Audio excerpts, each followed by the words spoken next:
I call this District of Clearwater regular council meeting for Tuesday, March 31st, 2026 to order. I would like to begin by acknowledging that we're fortunate to be gathering together on the unceded territory of the Simp people who have been caretakers of this land since time immemorial. Are there any extra late items to add to this agenda, noting that there are multiple items of correspondence for both public hearings added on table for you? If not, seeing none, can I get a mover and a seconder on moving the agenda forward? Moved by Councillor Frizzle, seconded by Councillor Matheson. All those in favor? And that passes. Thank you. Are there any declared declarations of no conflict of interest or pecuniary interest? Seeing none, move forward. The TNRD director did send an email in. No delegations or presentations. Item 8.1, minutes of the regular council meeting held March 3rd, 2026. Any errors or omissions? If not, can I get a mover and a seconder on that one? Moved. Moved by Councillor McKenzie, seconded by Councillor Matheson. All those in favor? And that passes. We move on to item 9.1, recommendations from the March 3rd, 2026 Committee of the Whole meeting. There is a recommendation that Council adopt recommendations 1 through 3 from the March 3rd, 2026 Committee of the Whole meeting. Moved by Councillor Matheson, seconded by Councillor Frizzle. Discussion? If not, all those in favor. And that passes. Oh, and now we move on to the show of the day, public hearing number 1. So, this is a reminder to council put away their cell phones to ensure no further information is being received. The public hearing is being convened under the provisions of the British Columbia Local Government Act to hear submissions related to this cannabis retail license application number CL-25-01. Cannabis retail license application number CL-25-01 is an application to attain a public input regarding the proposed non-medical cannabis retail use. This is the public's opportunity to make representations to council. All persons present who believe that their interest in property is affected by the proposed application should be given a reasonable opportunity to be heard. To ensure that all those wishing to speak have an opportunity to do so, each speaker will be limited to 2 minutes. I would ask that members of the public who wish to speak to please commence your address to this council by clearly stating your name and civic address. The main function of this public hearing is to listen to your views. Council will not debate the matter of the proposed application with individual citizens, but members of council may ask questions of you following your presentation. No one will be or should feel discouraged or prevented from making their views heard. Your only opportunity to comment on this proposed bylaw is during the public hearing, as members of council may not receive further submissions, verbal or in writing, after the close of this public hearing. I ask the corporate officer to confirm publication of the notice of the public hearing as required by legislation, and if there are any written submissions for council's consideration. Thank you, Mr. Mayor. Notice of public hearing was published in the Clearwater Times on March 19th and March 26th as required under legislations, as well as being posted on the public notice places. At this time, we have 36 written submissions that have been received, which are in front of council. Thank you. So I call for a first time. Is there anyone present who wishes to make a presentation to council? If you do, please come to the podium, state your name, and you can commence speaking. Come forward. Thank you.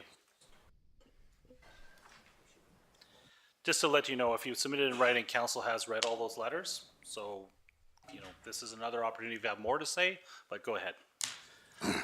Mayor and Council. Please state your name and civic address. My name is Ben Mincy. I live at 540 Fawn Road in Clearwater, BC. I am a resident business owner invested in the future of Clearwater. Before I address this application, I must emphasize the weight of the vote before you. Under the Cannabis Control and Licensing Act, the province cannot issue a retail license if the council provides a negative recommendation. Your decision today is the definitive voice. The responsibility for the health of our local economy sits entirely in this room. I've heard some compare this application to the fact that Clearwater has 2 liquor stores. That comparison does not hold up mathematically. Based on the most recent fiscal data for BC, the liquor industry is almost 6 times larger than the cannabis industry. While liquor generated $3.9 billion in BC last year, cannabis generated only $667 million. Based on this data, Clearwater could still use more liquor stores before opening another cannabis store. In most industries, competition drives innovation. In cannabis, we are forced to buy about 90% identical items from the same government warehouse. Splitting this small market does not create better service, and it does not create a better experience for the consumer. It causes capital starvation. When revenue is cut in half, neither store has the budget to carry a wide range of products. Both will be forced to stock only the safest top sellers. The result for the consumer is less selection, stale product, and a lower level of service than we have today. This is not just my personal observation. It is a core principle of the new OCP official community plan you are considering later today. The OCP explicitly directs this council to discourage new developments that could undermine the vitality of existing commercial cores. It also acknowledges that lower wages and intermittent work make stable employment difficult in Clearwater. By approving a service that splits a finite market, you are actively undermining the vitality of an established local business. You are also risking the transition of stable, high-wage jobs to the very intermittent ones the OCP seeks to avoid. You cannot claim to support resilient local economy. Sorry, Mr. Mayor, we've hit the 2-minute mark. Mr. Mincy can continue. Well, I think you're almost finished to this current presentation. You cannot claim to support a resilient local economy in your OCP while simultaneously voting to destabilize the businesses that currently anchor it. It's very difficult for me to hear that competition is needed from those of you who have not even set foot in my store. If you had visited, you would know that my prices are already lower than neighboring stores in Barrie and Valemount. You would know I pay above average wages and deeply involved in the community and with my customers. A decision that the market is underserved cannot be made when the current service level has not even been evaluated by all members of council. Maybe one day Clearwater will be ready for more cannabis stores. That day is not today. Rushing to saturate a small market is a recipe for 2 struggling storefronts, unhappy customers, and unstable jobs. I had very much hoped the district would have worked with me as a local stakeholder to ask these questions rather than actively working against someone who has helped this town become a better place to live. So my question to council is this: given that the OCP directs council to discourage developments that undermine the vitality of existing businesses and cores and to prioritize stable employment, how does approving a redundant service which splits a small market and threatens local wage levels align with the very document you are approving today? Thank you. Thank you for your comments. Does anybody have any questions of Mr. Mincy? And this is, council does not debate. You can just ask for clarification questions or specifics. Okay, seeing none. Thank you for your presentation. Calling for a second time, is there anyone present who wishes to make a presentation to council? Okay, come forward and state your name.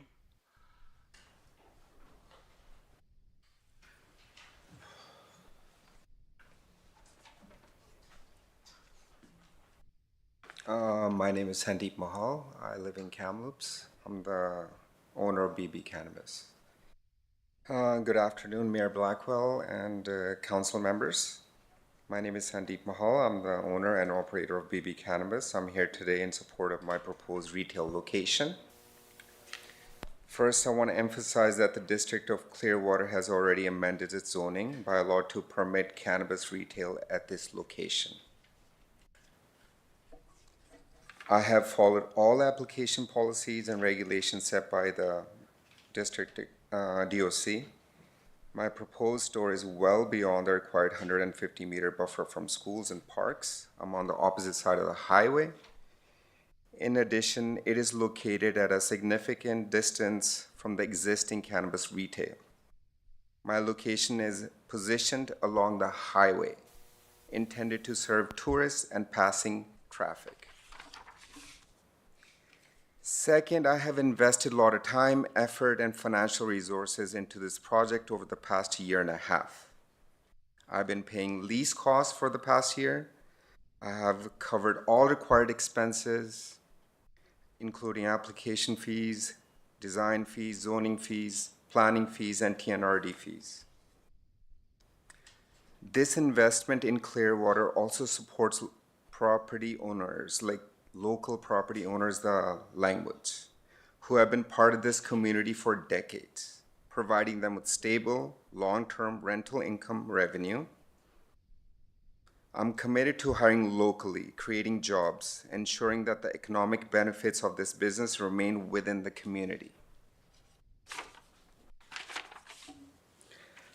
Third, while I am new to Clearwater, I would respectfully note that many businesses in Clearwater are owned or operated by individuals from outside the community.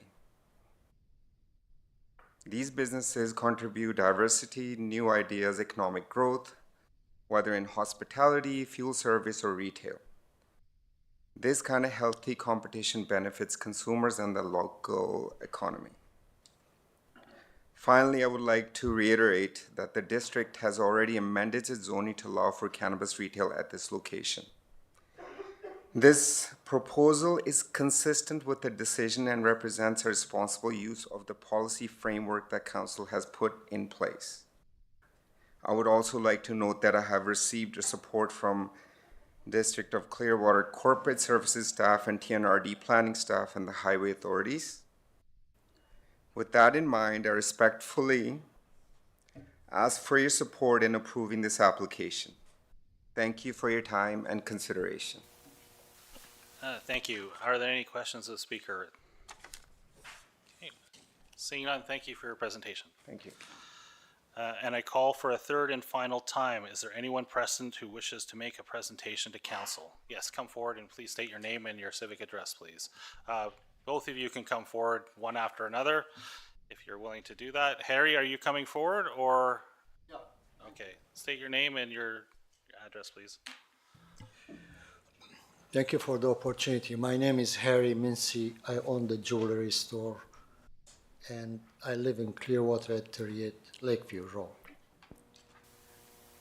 I would have had a better timing, would have been great, but in 2 minutes I will recap all my thoughts, and I would have to ask 2 questions to the council. We don't answer questions. You don't answer questions, We but don't I answer like questions at this point, but if you'd like to make a statement, you absolutely I can like do to that. put down Thank you. 2 notes to the council. What is the benefit of having a second store? Secondly, is it necessary? And for what reasons? I understand. Yeah. Thank you. I understand that the gentleman has done his expenses, he's paid his dues without really coming to a full conclusion from the council and the mayor. Now, this location will affect the existing shop's business by at least 30 to 50% taking away sales. My shop is immediately next to the existing cannabis shop, and I do get certain traffic of anywhere between 20 to 25% of my business through their sales, through their visitors, through their customers. My sales would be dropping also. Now, how would you like that if you were the business operator having to see your sales drop at these economic times when we don't have any kind of diversified income or activities for any industry in our area? We are all depending on strictly service-minded businesses. So therefore, I think I would like to have the council to take into consideration that it will affect my business also, for which I'm not very happy about. Thank you for your time. Thank you. Thank you for your comments. If you wish to speak, come forward, state your name and address, and commence. Hi, my name is Cheryl Anderson from Kamloops. Good afternoon, Mayor and Council. My name is Cheryl, and I'm a manager for BB Cannabis with experience in responsible retail. A second cannabis store will benefit the community by encouraging healthy competition, improving selection, pricing, and customer service. It will also create local jobs, generate tax revenue, and support nearby businesses. We are committed to hiring locally and operating with a strong focus on safety, education, and community involvement, while strictly following all regulations. This will also improve access and help reduce reliance on unregulated sources. Additionally, the store will help support a local landlord who has been a valued part of the Clearwater community for over 20 years. This proposal aligns with the community's goals for responsible growth and new business development. Thank you very much for your time. Thank you for your comments. Any questions of the speaker? Seeing none, thank you. Thank you. Okay, come forward, state your name, address. Good afternoon, Mayor and Council. My name is Aaron Murray. I live at 333 Archibald Road.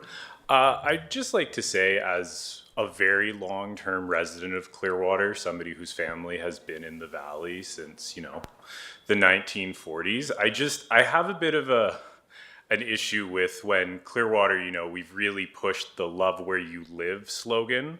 The current cannabis store is owned by a local who, from when he moved to the community, immersed himself in the community. He took up with the Clearwater Ski Hill, where he has volunteered very many hours to the community. He donates to local businesses, and also as a former employee of said store, I really question the need for competition. As there's many people in this room who have lived here for many years, I think we can all agree we have seen lots of businesses start, and we've seen lots of businesses close in Clearwater. So I just really question the need to bring in an outsider to have another business where I don't know if anybody on Mayor and Council has been to the cannabis store, but I have never been there and gone, oh gosh, the lineup is so long. I wish there was a second store. I also feel that retail location could be much better served for a number of other opportunities for business, as it is right on the gateway to Wellsgrey Park, somewhere that I have spent many years working. The logistical nightmare of managing tourists is something I think we can all agree about. The parking at that current location that is being proposed is already hard enough for the businesses currently there. What we're going to have happen is we're going to have motorhomes turn in, see the sign, park on the side of the road adjacent, and walk across. There are a very big number of issues here, and I just feel it's a very small community. We really push the love where you live, support local. We have a local business owner who volunteers his time in the community quite a bit. I really just don't see I don't see the bigger picture here to bring in an outside entity. The mine hasn't been announced yet. I think we're a long ways away from needing a bunch of more retail stores that are all the exact same thing. Maybe let's try and diversify a bit. Okay. Thank you. Thank you for your comments. Any questions of this speaker? Nope, thank you. Mr. Enns, come forward. State your name and Hi, my name is Chris Enns. I live at 204 Wimper Road in Clearwater. I think there's been a lot of for and against, a lot of emotive arguments have been made, which are all fairly standard.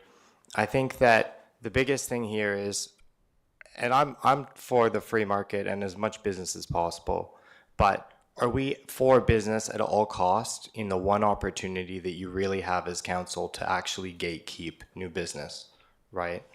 I think that there's a massive contradiction of business retention goals from the OCP.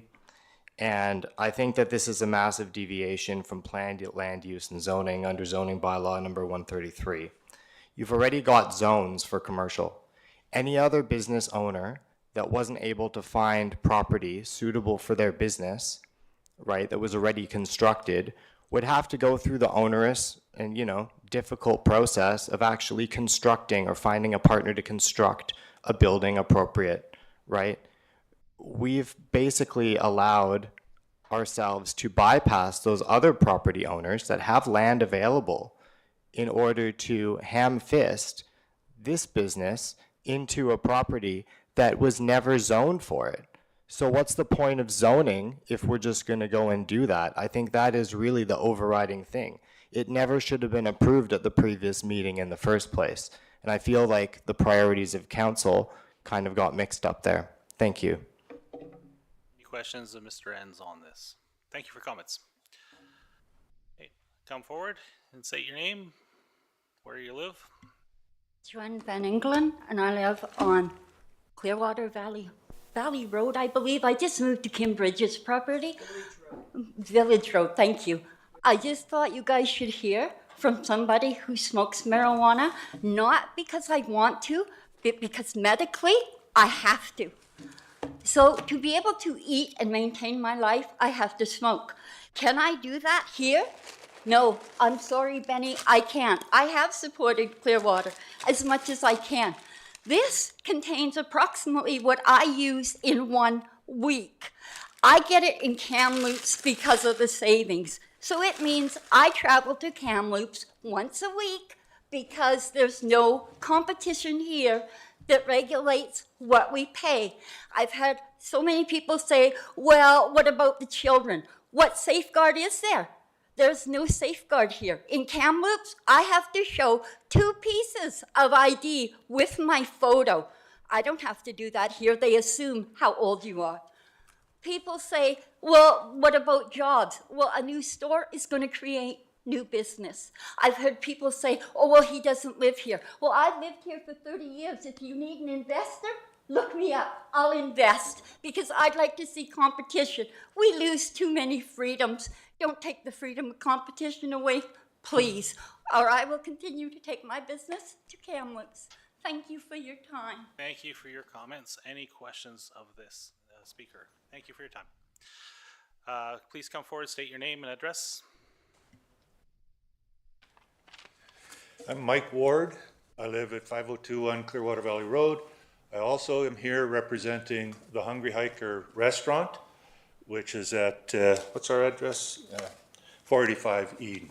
Most of you know where that is, and most of you have been there. I have a couple points most of my points have been made. I'm glad to hear Aaron mention about the parking. We travel back and forth past the proposed site there, and in the summertime when tourist business is up, parking is already, just for the restaurant and the shop, spilling out onto the road all the time. It's been mentioned a couple of times about local business versus people from out of town coming in and establishing a business, so I won't say any more about that. I'm in favor of local businesses, local people running local businesses. I had here the point for the need for 2 stores. I think Ben addressed that very well.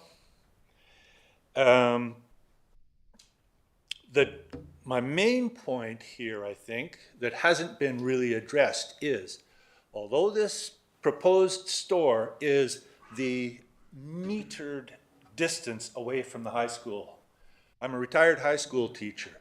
Anybody who does not think that a cannabis store en route between the school and their lunch stop, the only legal place to cross the highway is at the roundabout, and all the students will theoretically use that, and they will walk right past it. There was lots of opportunity for kids to get what they shouldn't be getting. And on Park Road as well.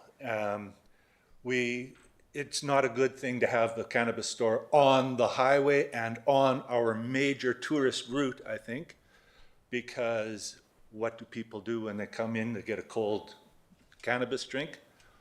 They're going to be driving past my driveway with that cannabis drink in their hand. And I see I'm out of time, so thank you for your consideration. Thank you for your comments. Any questions of the speaker? Okay, thank you for your comments. Were you able to hear me? Good. Hi, come up. For one more? I won't cut anybody off today. So come on up and state your name and address. And Gerald Thomas, 68 Cameron Road. And I know I've already made a written statement that has come in before. And so I just want to comment on a little meeting that I took part in yesterday afternoon down by the Clearwater Center. And what I heard was those businesses feel that voting to have another cannabis store is not necessarily the best, considering just the size of our community and the difficult to sustain 2 outlets year-round. Even with the past history, and I know that people like Lynn have lived here forever and have seen things come and go. For example, you know, we didn't have any place that sold beads and craft things, and then there was 2, and then there was 3, and then there was none in about the space of 2 years. So I'd like to acknowledge right now that I'm speaking on the lands of traditionally governed and stewarded people of the North Thompson and their hereditary elders, and now an elected council, and thus, on behalf of the combined voices of that membership and also of the elders and all those people who are descendants from these ancestors who have worked tirelessly to sustain this local area, and are thankful for the many members in all aspects of our society that struggle with addictions. I would like to acknowledge that the continuing works of those members and those of us who are visitors on this land and now live within the Simpcw territory and also within the territory of the Creator and the great sustainer, Mother Earth, the Kalkukpi, Kukcham. I lift up my hands in honor of our ancestors.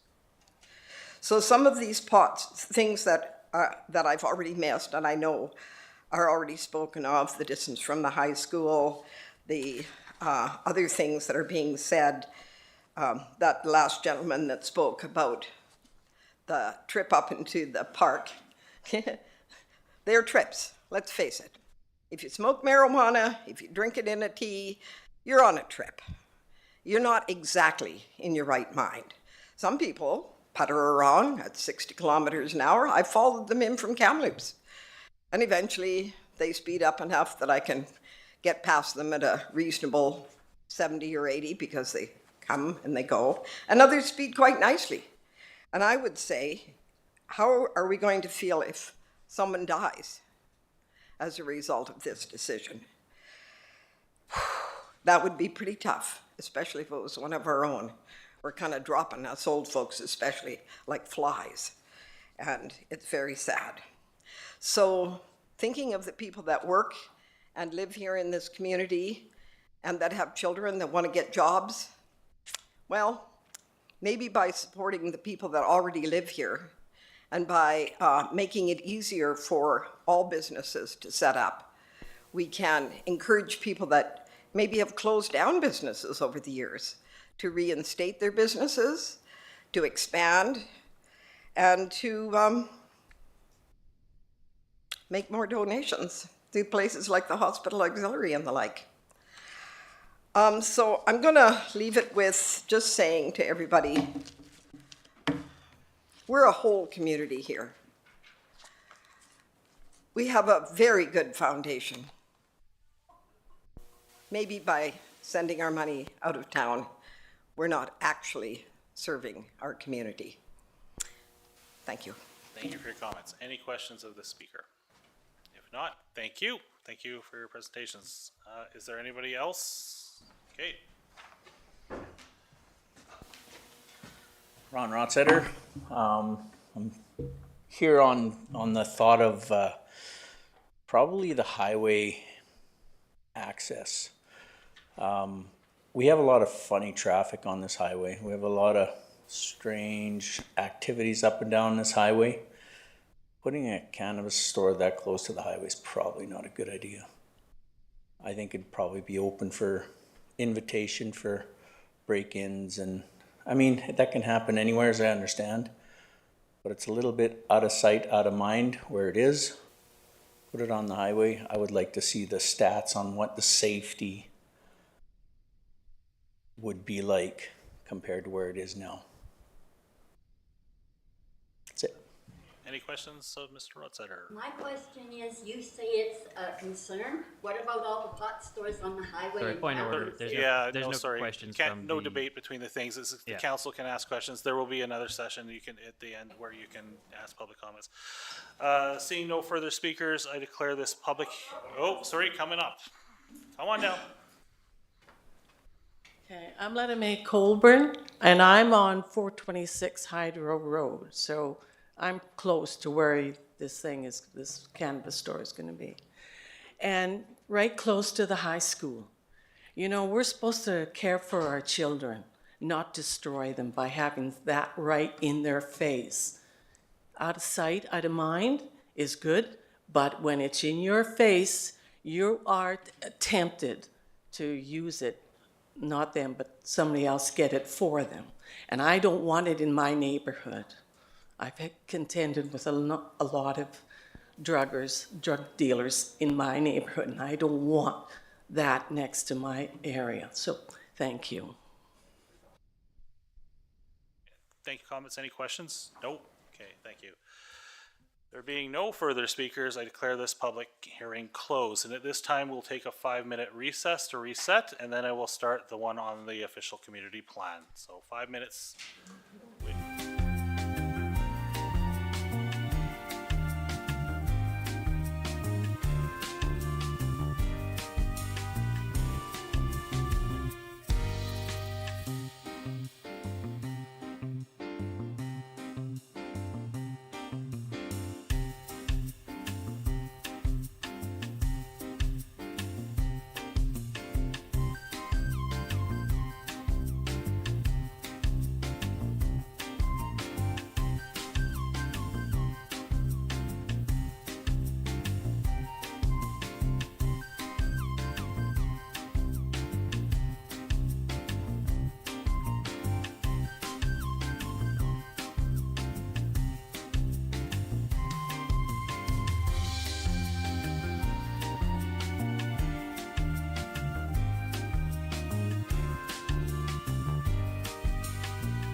we're back live. Thank you, everybody.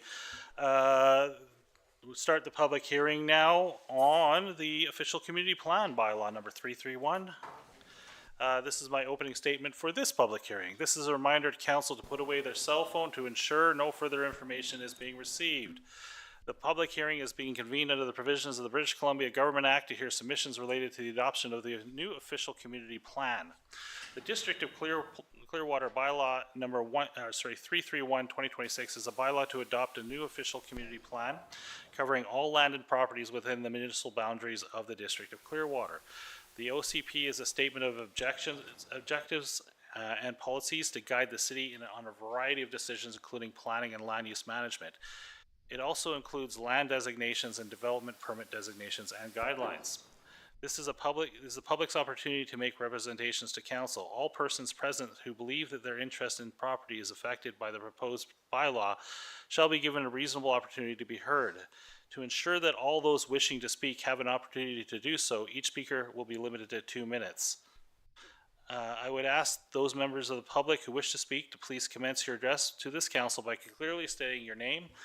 The main function of the public hearing is to listen to your views. Council will not debate the matter of the proposed bylaws with individual citizens, but members of council may ask questions of you following your presentation.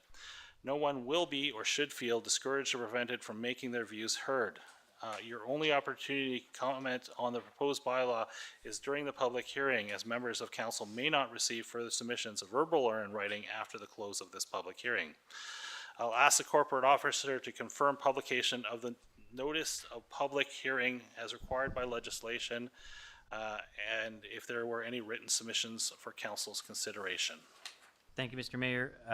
The notice of public hearing was published in the Clearwater Times on March 19th, 2026, and March 26th, 2026, as required under legislation, as well as the public notice places.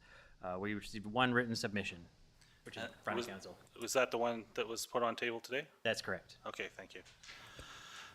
So I will call for a first time. Is there anyone present who wishes to make a presentation to council? And I'm assuming you want to make a presentation to council? Yes, good afternoon, Mayor and council and residents. I'm going to run through a quick just summary of the official community plan, where we started, where we've gotten to. It's just a little bit loud. So I'll be as... Where do you live? You can say Kamloops if you wish to Good say afternoon. Kamloops. Yeah, my name is Brianne McCord. I'm a senior planner with True Consulting, and we were retained by the District of Clearwater to prepare the official community plan. All right. Getting started. So we'll just get a brief summary of what the OCP is and what it's all about. An official community plan is a guiding document for the District of Clearwater. It's basically your big picture roadmap. It's how your community is going to grow and develop, and it explains what Clearwater wants to become in the future, sets policies and guidelines to help the community get there. You can think of it like a master plan for land use, housing, transportation services, environment, and overall quality of life in your community. So what does an OCP tell us? Well, it tells us where housing should be located, how services can sustain growth, transportation priorities, how to safeguard from hazards like flooding, wildfire, steep slopes, and what lands should be protected from development. What an OCP doesn't do is immediately change land use on its own. It is not a zoning bylaw, it doesn't force redevelopment, and it doesn't change what a landowner can do today right now. It doesn't act as a bylaw that grants development approval.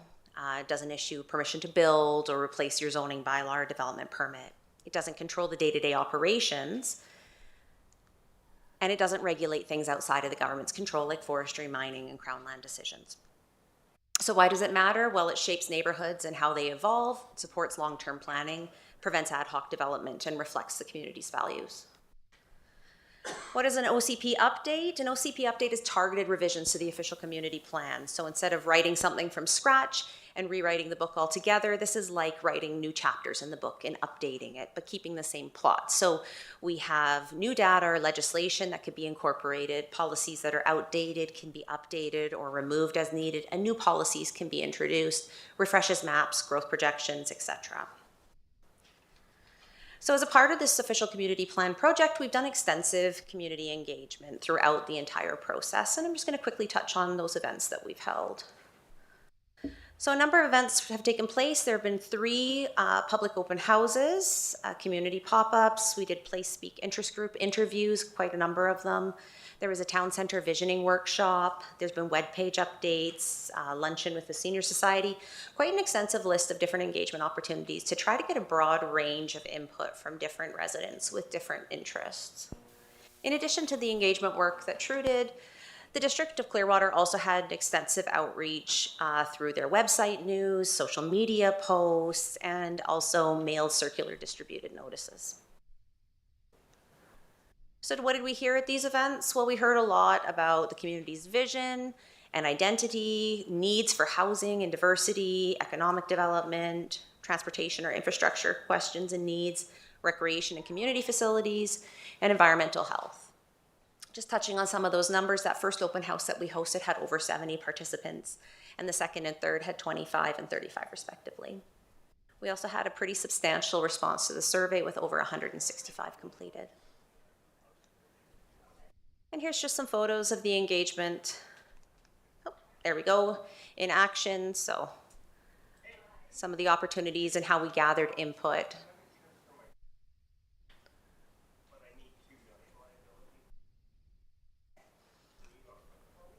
And hopefully some of you had the chance to attend one or more of these events. So what's new in the official community plan? We're going to go quickly section by section. I'm going to summarize these at a fairly high level. Starting with section 1, there was new plan structure that was put into place, a new section on how to apply the OCP interpretation. There's also updates to the community profile based on the most recent census data. A new snapshot was created outlining the demographics, and a new section on household characteristics that provides some additional context for the community. A new vision statement was prepared as a part of the official community plan. It's been updated from the last one with a different format.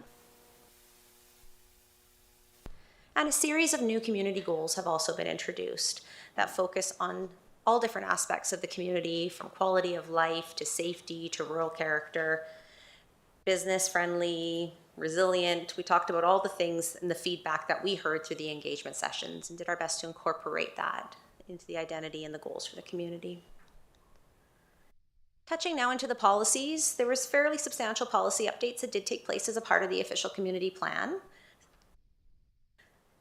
All municipalities in BC have been required to incorporate a housing needs assessment into their official community plans. And so Clearwater's 2024 housing needs assessment identified the requirement for 453 new units, and that's over a 20-year span, with 184 of those needed within the first 5 years. So a new section has been dedicated in the OCP that touches on the housing needs of the community.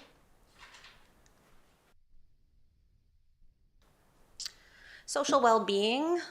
This section touches on Clearwater's vision, focusing on creating a community where all residents of ages, different ages and backgrounds can thrive. So there's focused policies here that talk about safety, inclusivity, connection, talks about affordable recreational and cultural activities, housing diversity, walkable interconnected neighborhoods, healthy built environments, and housing and neighborhood design that fosters social connection. A new section has been added on truth and reconciliation. This focuses on maintaining a respectful and collaborative and enduring relationship with the Simpcw First Nation based on mutual trust, understanding, and a shared responsibility for the land, waters, and community well-being. A new climate action and resiliency section has been added with areas that focus on climate change adaptation, climate and impacts on health, emergency preparedness, wildfire resiliency, and an update to the GHG emission reduction targets. The section was added also about the Yellowhead Copperhead. Greenhouse gases. Thank you. A section was also added to the addressing the Yellowhead Copper Project. This is a proposed large-scale open pit mine. It's just in initial phases right now, but we thought it was important to touch on how this could potentially impact the community. If it were to proceed, there could be significant increase in the population in Clearwater. So the objectives around this touch on managing and directing population growth, ensuring efficient use of infrastructure, and advocating for advanced environmental stewardship. In keeping with the potential for an increase in population, there was also identified areas for future development. So this is looked at for areas where commercial or industrial lands could potentially grow in the future. It should be noted that future development areas are not designated for development right now. These areas are identified where it could go if there's insufficient lands for commercial development or industrial development in the future. It would require an official community plan to change the designation, and it would be at the district's discretion based on things like servicing, demand, traffic, etc. So touching on land use designations, in the 2026 OCP, there is a new land use designation for a town center. So this land use designation focuses on creating a vibrant, walkable town center that celebrates Clearwater's small town character and supports local businesses. It's intended to serve as a civic anchor. It's supposed to reinforce the identity and activate walkable main streets with local shops and cafes, and offer spaces for community connection, housing, and recreation.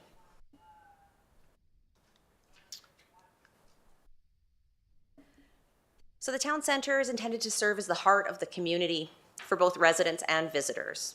It's supposed to bring together a mix of commercial, residential, and civic land uses, as well as open space like plazas or squares.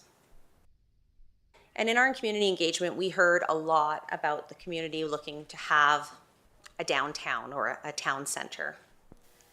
So the lands identified for this area are located on the maps shown here, so just adjacent to Park Drive, near the North Thompson Sportsplex and Library area, and you can see them in the purple color on the map. In addition to the town center designation, there's also a neighborhood center designation. This recognizes the existing commercial and mixed use area around the Brookfield Mall. And this is intended to accommodate community facilities such as daycares, libraries, or government offices, and offers neighborhood scale commercial amenities like cafes, small grocery stores, personal services. This may also support public spaces and some mixed use. The area is identified on the map here, as shown in pink. A new land use designation was developed for rural residential for those lots that don't fit the mold when it comes to the existing rural resource designation, which has a fairly large lot area of 8 hectares. So any lots that were under the minimum lot size for that and didn't fall into the ALR have been moved into a rural residential designation that recognizes their existing uses, a lower density rural style development, and provides opportunities to keep that rural character and support those neighborhoods.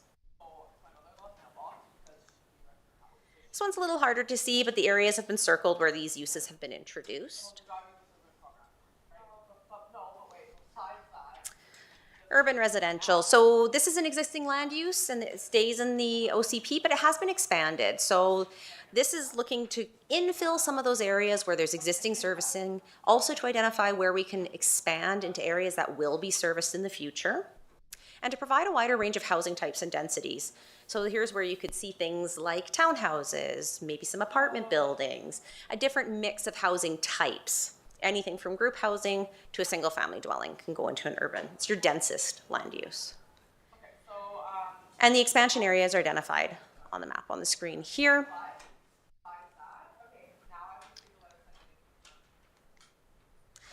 Now just looking back at the 2016 land use map, it's going to alter and change, as you can see, on the 2026. I know these can be hard to read from a distance. And just to show the areas affected by land use change, I've just overlaid, whoop, there we go, the areas where land uses may be adjusted.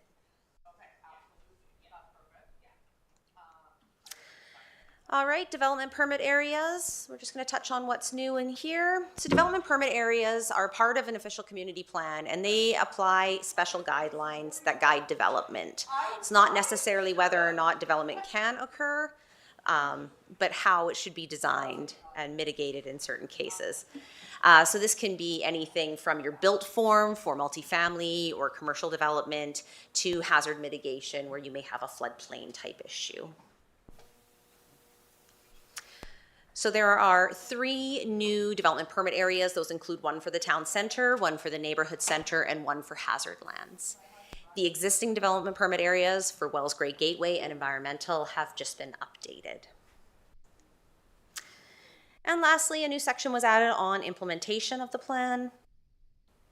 So this outlines how actions, timelines, and tools will be used to carry out the OCP. And that concludes my summary of the 2026 OCP update. Thank you for your presentation. Council have any questions or comments on this? Not at this point, thank you. So moving on in the public hearing, I call for a second time. Is there anyone present who wishes to make a presentation to council in relation to the OCP? And, oh, come on up, Mr. Enns.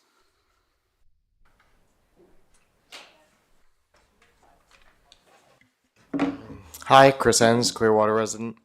I'd just like to ask the question, has this presentation actually been published? I see as the agenda item a couple of tables and an appendix, but I haven't actually had a chance to see this presentation in advance. If this is the part of the OCP, why was it not made public? Yeah, thank you, Mr. Mayor. Just to answer this, and again, not to form a debate here. However, presentations are not part of the official record. Usually, though, we do include them in the minutes on the that part of the agenda. I'd just like to say that if the public is asked for comment, and this is the first time that we've had an opportunity to see something in a even remotely digestible format about what is and what's changed, I just think that that's not a procedure that we should be adopting moving forward for this type of thing, which, you know, is going to guide our community for the next, you know, decades. Okay, thank you. Any questions? Okay, thank you. Calling for a third and final time. Is there anyone who wishes to make comments or presentation on this? Okay. Cheryl Thomas from 68 Cameron Road. It would be interesting if we could see that presentation that was just given to us. I picked up the papers there. I don't see it in that. Yeah, I know we've had plenty of time for input, and I've attended a couple or so of those meetings. But thinking that 165, was it, written submissions out of 2,500 people that live in the area is not actually, in my view, a very large public input. Although it's not bad, I guess, for Clearwater. So I just thought I'd make those two comments and ask whether or not the lady, who I didn't know who she was, if her presentation is available, that we could take home and just know what's going on. Thank you. Thank you for your comments. Mr. Johnson, do you wish to speak to this? Or, yes. Thank you, Mr. Mayor. I would like to point out that the official community plan, both in the draft form and then in the forms that are coming, has been published on our website since February 25th. And is being, as it's gone out, we posted notice. So it has been available, although the actual report that was just submitted by Planner McCord has just come in today. So Thank you for your things. Any further questions or comments? Okay. If you would like to go first, Mr. Enns has already been up once, so go right ahead. Hi, Laurel Richmond, 557. Can you, sorry, bring the mic up because Ken is hearing impaired today. Okay. More hearing impaired. Laurel Richmond, 557 Windhaven Drive. Just wanting to confirm that my assumption is correct, that the letter that was brought in late was mine. Yes, sorry. Because I don't see it in staff here, could so. speak to it. The letter was received, and my understanding is that there was a minor error pulling the wrong map up at the time that only affected your property. That's right. And it has been corrected. Thank you. Thank you. Mr. Enns, again.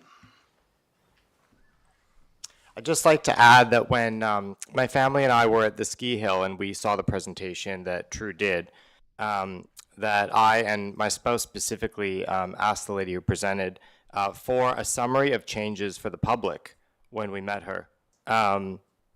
So, you know, these changes are large and not easy to digest. So a presentation of here's what we're going to adopt, right, in the same format as please tell us what you think we should do, right? It just kind of makes total sense. I was at the ski hill, I was here. Both of those presentations were really good for getting public feedback. But why is there no public presentation on here's what we're thinking about actually doing so that the public can then digest it and then come back and give you the feedback that is deserved of the public? It just doesn't seem very honest to me and probably to most people in the community. Thank you for your comments. Any questions? Seeing none. And seeing no other speakers, I declare this public meeting closed, and we will take another 5-minute recess to reset. See you at, we'll call it 2:10, and then we will continue with the regular meeting. Thank you.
Hey, everybody, and we're back. So we're moving on to item 12.1, CL 2501, Cannabis Retail License Application Number CL 2501, proposed establishment name, BB Cannabis.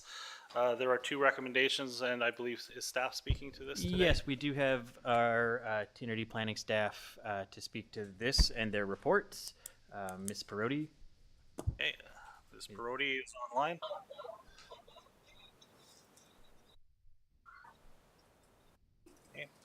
Yes, Yes, you're we correct. can. Thank you.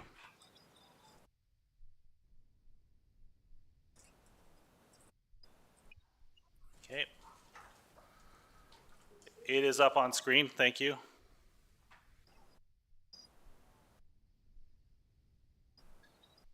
It is. It's the presenter view currently. Yeah.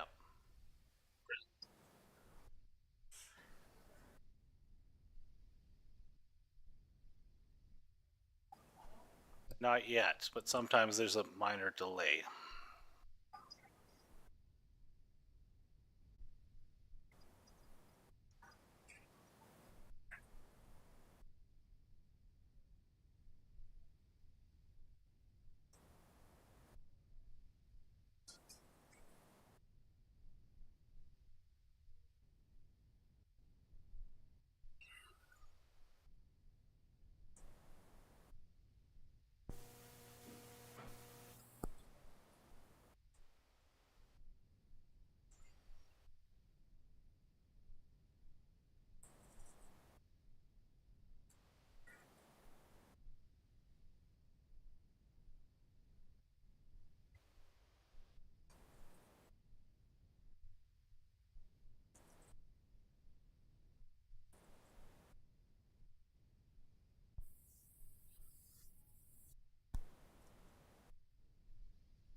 Okay, thank you.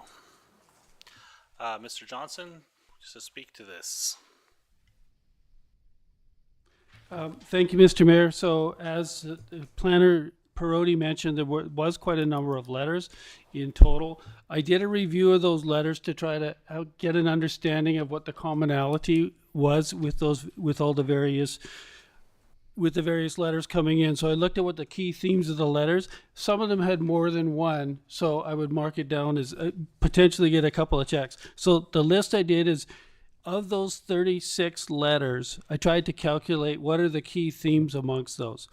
One theme, and I'll just go, there's 6 themes I'll go through.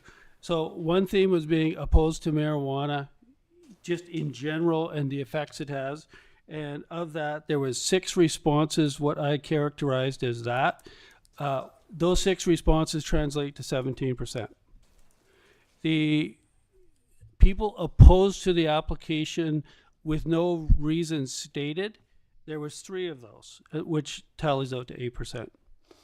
The people who mentioned they didn't want to see competition for the existing business were 61%, and that was a total of 22 responses.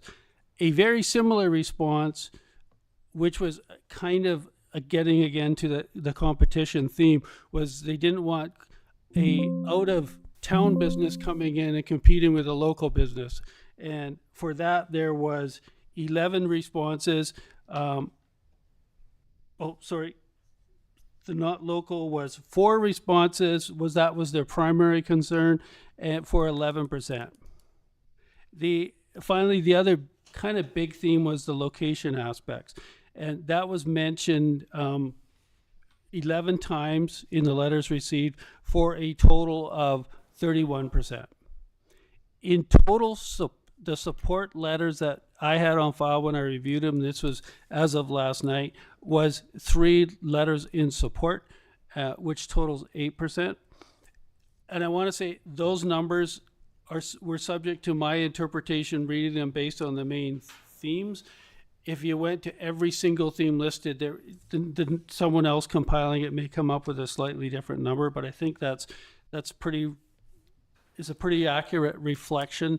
And again, it reflects all the responses received, not just the ones from within our boundaries. Thank you. And if I could add one more comment, and it pertains to the desire for the main thing noted, which was kind of the not wanting the competition for the local business. Section 25 of the community charter, which drives what we do as a council. It's kind of, here's the rules we operate under. Section 25 states, a council must not provide a grant, benefits, or advantage, or any other form of assistance to a business. So in the sense of a competition, council is not supposed to favor one versus another. That's kind of the fundamental thing. So I thought I would mention that since it pertains to the main comments we received around competition. Thank you, Mr. Mayor. Okay, thank you. Are there any questions of staff on this? Go ahead, Councillor Herring. So I'm wrestling as a councillor with understanding how public feedback is incorporated in this within the bounds of the community charter and the process. And I guess the issue I'm wrestling with is, are we to substantively evaluate the contents of the public's concerns and make judgments about whether we agree with the public's approach? Or are we to evaluate whether or not there is broad-based support or lack of support based on the number of responses? Is kind of the first part, because as far as I know, like from my time on council in 2 terms, this is the most public submissions we've received about anything, which is very interesting. But what I heard from you in overall terms of support and non-support, we had 8% in favor and 92% against overall. The reasons for against vary widely. But how do we as a council make a decision if we're bound by things like the community charter? What is the box that this decision today is in? I'm just trying to understand what are we able to decide on today? Is there any way you can clarify that? That is a big question. Would you like to tackle that, Mr. Johnson? That's a very challenging question, and I've asked myself that. As you're aware, council has already, by approving the spot zoning for this business, that already is, in essence, your views on the location, right? So the location, the closeness to schools, the adjacency to the highway, the parking, and the number of overall pot shops. And there was a separate public hearing for that application. So the public had a chance to comment. You heard those comments. You made the decision what said, we will allow this rezoning in this area. So then the question is, okay, well, so the main comments we have received are kind of against the competition for the local and against the local versus the out-of-town competition, and then just having 2 stores versus 1 stores and the impact that will have on the current operator. The 2 key themes raised. Well, I just read the community charter section, so you're not supposed to be basing it on trying to limit competition. But I guess, and I asked a lawyer that specific question, and he said, council is to base their decision on the overall good, which is a very nebulous answer. Sorry, I couldn't be more specific. It's an answer. We'll go with that. Further questions to staff? Councillor Sim? Yeah, so just to further aggregate some of the responses you did, I had a couple of other categories, which were health reasons and school and family recreation. And then did you break it down to the responses of people who were within close proximity? Because what we said in our notice of intent is all person who believe their interest in property may be affected by the proposed application. So did you break it down to that at all? I think we will need to check with Planner Parodi to see what checks she did. As far as close proximity, they're typically for planning issues, you're looking at 100 meters. There's not a lot of housing within that distance, right? So I don't think the closeness of housing, it would be more around some of probably the retail closeness and the impact there. Yeah, that's why I sort of look at proximity, like, just noting some of the addresses and just the business that's across the way who had written in as well. My second comment on this is what I found interesting was how notice of intents were advertised. So the first one that we had for the zoning was done strictly by the paper, but this one we did in a different fashion. And it was interesting to see that robustness. And was it because we were communicating in different ways that reached a number of people? Councillor Sim, through the chair. They were both advertising precisely the same methods. Both were in the newspaper, both were on our public notice places, and both were on our website and Facebook. So I did, and maybe I've missed something, but I did go back last night and there were no photos of that. And then in the report, it just said it had just been in 2 newspaper things. So when I reviewed the report, that was the summary. Are we talking OCP in this? No, or are we talking the last time? I'm not talking OCP. I'm talking about the zoning. So in terms of why council voted and then the participation for it, I'm saying when we went for the zoning, it was advertised in 2 newspapers or editions and nothing else. What I found interesting about this one is that it was 2 newspaper editions plus social media plus the district website. And even so it's hard to discern. Like, do you see what I'm saying? Like, people were aware of it differently, and so we've got different responses, which is making it even more challenging for me. I'd be interested in staff's thoughts on.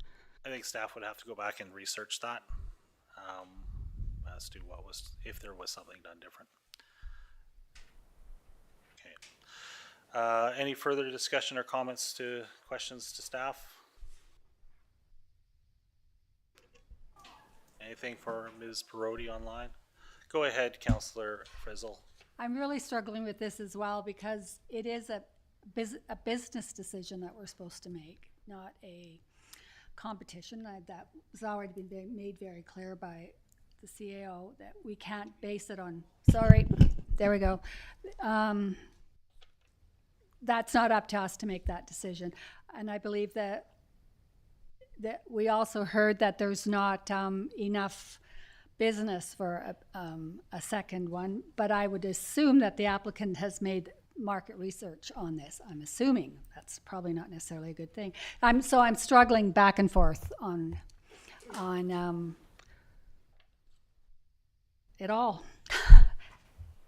Councillor Matheson, go ahead. Yes, I've struggled with this myself. I'm looking at it from both views. I've read all the letters. I get what they're saying in the letters. I totally get it. There's a couple things I'd like to kind of address. If anybody is going to be against this, it would be me. I did federal drug enforcement for several years. I worked undercover operations and work conspiracy, importation, organized crime down Mexican cartels, Miami and New York for 2 years. And if anybody knows the effects of narcotics and soft drugs on the market and in society, I've seen the worst of it. Having said that, our country has decided to make it legal. Times change and we move on. So this is a legitimate business. It is highly regulated. We've already agreed to the zoning change. They meet all the criteria. There's no OCP concerns. The RCMP, who are the ones that deal with drug problems, have no objections to it. And it's a legitimate business. The other aspect of, addressing the competition, I get that as well. I have been a business owner. I was a newcomer to town. I started a business here that was successful for several years. And as a result of that, I was faced with competition because they saw a successful business. And I was not asking for that business, the other businesses, to be run out of town or refused a business license for that very regard. And we just dealt with the competition. Unfortunately, 2008 came along and put an end to everybody's plans. I see some letters here from some very, very well-intentioned, highly educated people that are very concerned about the health and welfare of our community. And I agree with what they say, that we don't need more drugs in our community. But it's a legitimate business. And I said, who are we? We cannot be gatekeepers as council as to who can come in here and be competitive. That would be unfair to everybody. Basically, we've got one business that needs to fill a vacancy, and it would be great if we could put in a physiotherapy thing there, or a hearing aid place that I could get my hearing aids fixed and timely. But they're not coming to town. They're not here. There's no business case for them for whatever reason. I don't know why. We can't force people into filling vacant spaces. Period. We can invite them, but if they come up and say, no, we're not going to. So we have a business that's coming into town that wants to fill a vacant spot in our community and provide jobs. We cannot gatekeep that as far as competition goes. Like I say, times change, we have to move on. And I get everybody's concerns about it. I think the concerns about youth accessing it is something that is to be concerned as well. That is an RCMP issue. If there are issues going on, then it can be addressed directly to the RCMP. It is highly regulated. I'm surprised to hear that some businesses don't require ID or something like that for younger people, but maybe that should be addressed to the RCMP. So that's my comments. I swing both ways on it, but I think as council, we have to stay within what we can do. And unfortunately, gatekeeping for competition is not one of them. Thank you. Thank you. Councillor Herring, and then Councillor McKenzie. And just in response to that, and what we've heard from staff is, it sounds like our role in incorporating this public feedback is about determining the greatest good to the community. And we have to weigh that, the good you're talking about is essentially us not interfering with market conditions, allowing market conditions to make decisions. On the flip side of that is the good of incorporating public voice in decision making, where 92% of our public feedback received about this was negative, or was in the negative. And so to ignore that does a harm as well. Is that in the interest of the community to go back to our public and say, you can present your concerns, but they will not impact our decision, right? So to me, that is another harm we need to consider here, in that ignoring public feedback does damage as well. Councilor McKenzie. Yeah, thank you, Mayor Blackwell. Just a couple of comments of my own here. With the potential of opening a second cannabis dispensary in our municipality, presents a shift from a monopoly to a competitive local market. Well, it can drive economic growth and raise specific social and public health concerns for a small community. On one side of the coin, we would see job creation and diversification, tax revenue and local spending, increased property values, believe it or not, enhanced security, we'll call that eyes on the street, if you will, and consumer choice and price competition. On the other side of the coin, we would see increased availability and use, public health impacts, market saturation risks, aesthetic and social concerns, and the potential for negative economic impacts for existing small businesses amidst an already limited consumer base. I'm a firm believer that competition is healthy for business, and that a strong business that has established itself can and will retain its clientele. However, it's important to note that this is not in the realm of local government to make these decisions based on a competition-based analysis. Unlike many discussions we've had over the last couple terms, this one could stretch out into the next council term, and they're going to have enough on their plate as it is, so we don't want to see that. Just to conclude, I was voted into this position to make decisions not based on my personal opinions or beliefs, but for citizens of community of Clearwater as a whole. Thank you for your time. Thank you, Lyle. Councillor McKenzie. Mr. Prime, did you do anything with the question that Councillor Sim asked about the 1 year ago zoning? Do we have any numbers on that? Sorry, Mr. Mayor. No, I didn't. Okay, so we'll have to take that one away and bring that one back. Thank you. Yeah, and just to emphasize this, it's just to make sure that we've got apples to apples in terms of the submissions that we received, because And noting that multiple communities and ours will probably be in the same boat. The TNRD has just done this as well, has amended their posting policy because newspapers are dwindling both in subscription and the fact that they just go bankrupt. So the fact that we actually have the ability to post in papers right now is actually not consistent with a lot of places right now. So I don't know if we made an effort to evolve. I don't, Mr. I think we did. I think that's exactly what we saw. And as a result of the evolution to move beyond print, we saw a very different engagement by the community. And I think, as Councillor Herring said, it was 92%. And what do we do with those thoughts, especially when we look at the number of people who feel that they are impacted by vicinity? So I find that, to weigh it all. Councillor Matheson. Yeah, I'm just, this is more directed towards staff, I think. In future public hearings, I think it would be valuable if information could be put out to the public prior to the public hearing about what parameters that council are able to operate in. I think it could have saved a lot of misunderstanding if we'd been able to put out information that we cannot, under the community charter, gatekeep competition. We just can't. And I think it would have saved a lot of information. So I don't know if that's something that could be made part of future public inquiry or public hearings. Go ahead, Mr. Johnson, if you want to respond to that. It's a challenging issue, Mr. Mayor, and the reason it's challenging is that council has the unfettered discretion to vote as they see fit. So we have rules, will guide what we do, but at the end of the day, when it says it has to come to council for a vote, it means council gets to be the deciders. So we can't say, oh, if it's competition, we won't address it. There would still be a vote. If every single person on this whole list said, no, we don't want competition, you would still have to make a vote on it, and you would have the right to vote any way you want. Some of those are more problematic given the parameters that we operate in, but you have that discretion.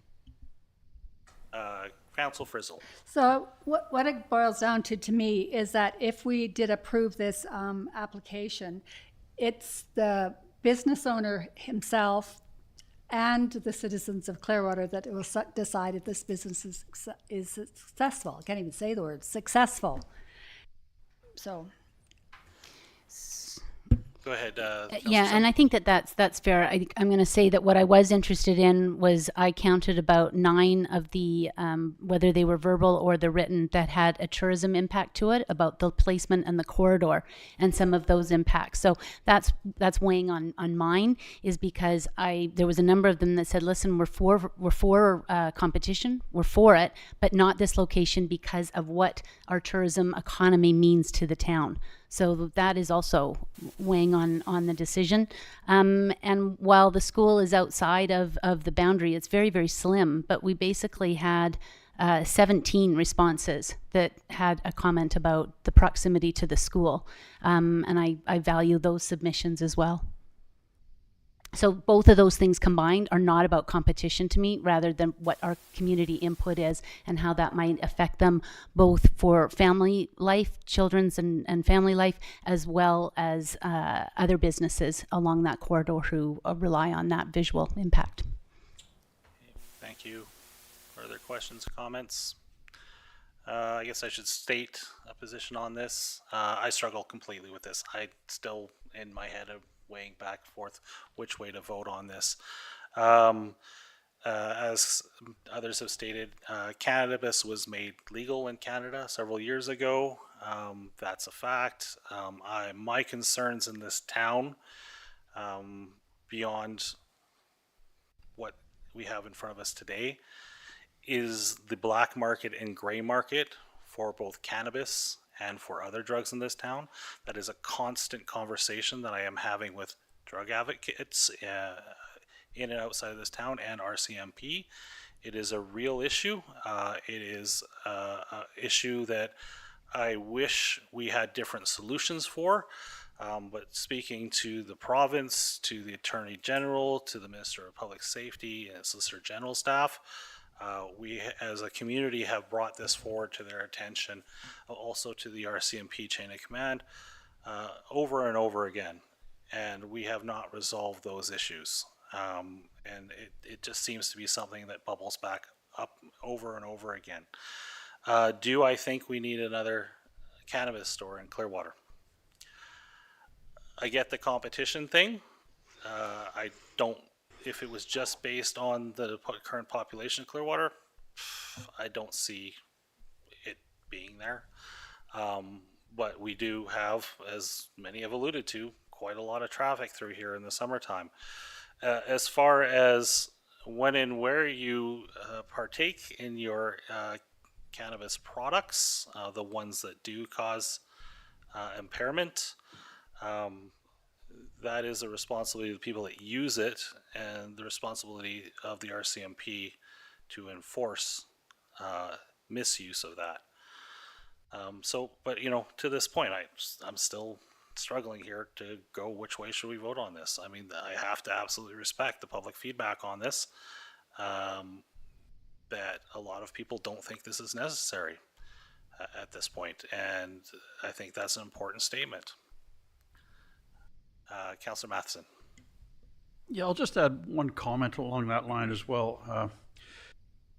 With drug usage, from my experience from the previous years before it was legalized, dealing with youth and things, they had access to drugs of all sorts, unregulated, unrestricted. It was a problem.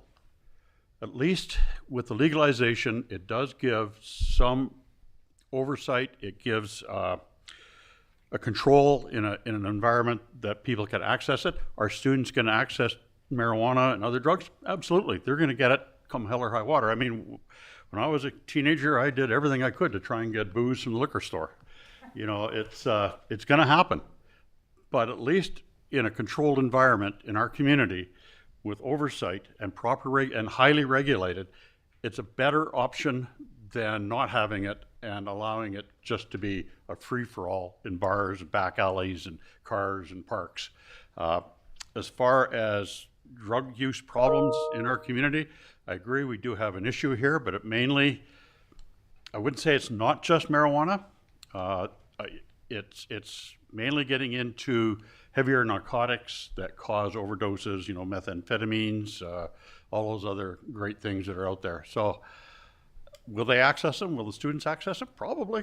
There's those people that have no ethics. So, like I say, I have very feelings about the whole thing, but it's a legal business. Thank you. Any further questions or comments from council? Seeing none, there are two recommendations here. Does anybody wish to move recommendation 1? Moved by Councillor Matheson. Does somebody wish to second recommendation 1? They are two separate recommendations, so I'll move 1, and then if somebody wishes to second it. Anybody wishing to second number 1?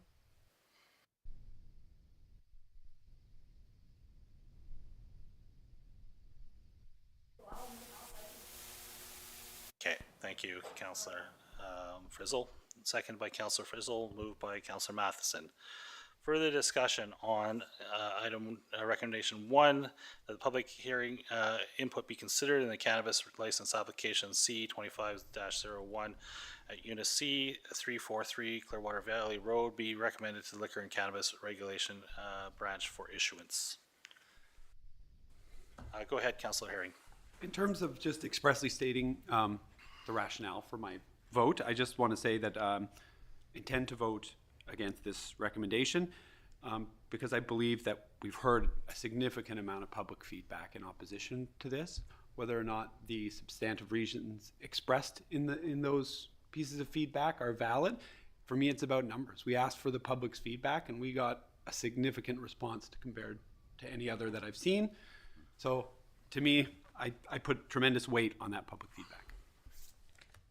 Further discussion, Councillor Sim. Yeah, I will echo that, and I just wonder, as a result, again, because of our communication mechanisms, if maybe it had been a broader, we might not have even voted for the change in zoning. So to me, the input that has been received is valuable. Even if I take out all of those numbers that just say no, there was enough in there that had specific concern that people were expressing, and it was in high numbers. I mean, even higher than what we get for, a lot of other things like financial plans and different things. Okay. Anybody else? And if it does go forward, I do wish them the best of success. Like if the table votes otherwise, my vote is in response to what we asked here today, which was the public input. Okay. Further comments, questions? If not, I'll call the question on recommendation 1. All those in favor? Those opposed? And that fails. No point in going on to recommendation 2. Okay, moving on to the next item, Mayor's report. Been a busy couple of weeks. I'm sorry. As a matter of procedure, we do need to send a resolution to the Liquor and Control Regulation Branch. So now we need a however, new. it needs to be in the Yes. negative. Okay, so we need a new recommendation that the public hearing input be considered in cannabis retail license application number CL 25-01 at Unit C 343 Clearwater Valley Road be not recommended to the Liquor and Cannabis Regulation Branch for issuance. And I have a mover and a seconder on that. I have the wording of these up here. Oh, do you? Okay. For non-issuance, so people voted against this. Does somebody wish to move this for non-issuance? Moved by Councillor Herring, because if not seconded, we're in limbo. Seconded by Councillor McKenzie. All those in favor? Opposed? Okay, and that passes. And do we need to move modified 2? That's correct. There is Okay. specific wording that's required here. Okay, thank you. So recommendation 2, maybe you can read that out, Mr. Prime? Yes. The recommendation is that council's comments on the prescribed considerations are as follows: that A, the location of the proposed store is expected to have a significant or negative impact on neighboring properties. B, the general impact on the community is considered significant or negative based on the view of residents. And C, the views of residents are based upon responses gathered via written submissions and the public hearing held on March 31st, 2026. The public hearing was advertised by mailing a notice of intent to properties within 100 meters of 343 Clearwater Valley Road, advertising the notice of intent in the March 19th and 2026 editions of the Clearwater Times newspapers, and posting the notice on the district's website and social media channels. Can I get a mover and a seconder on that? Moved by Councillor. No, question? Question. Okay, go ahead. Do all 3 of those components need to be present in the wording? That's correct. Okay, thank you. So I'll move that recommendation only because it does seem to summarize exactly what the feedback was, and it is not a personal decision, it is a reflection on the feedback that was received. Okay, seconded by Councillor Frizzle. Further discussion? If not, all those in favor? Opposed? All in favor, and that passes. Now moving on to, do we need a break? Yes. Okay. See you back at 3 o'clock. It's 2:49. Thank you, everybody.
Here we go. And we are back. Starting off, sorry, can we just be quiet back there? Thanks. Start off with the mayor's report.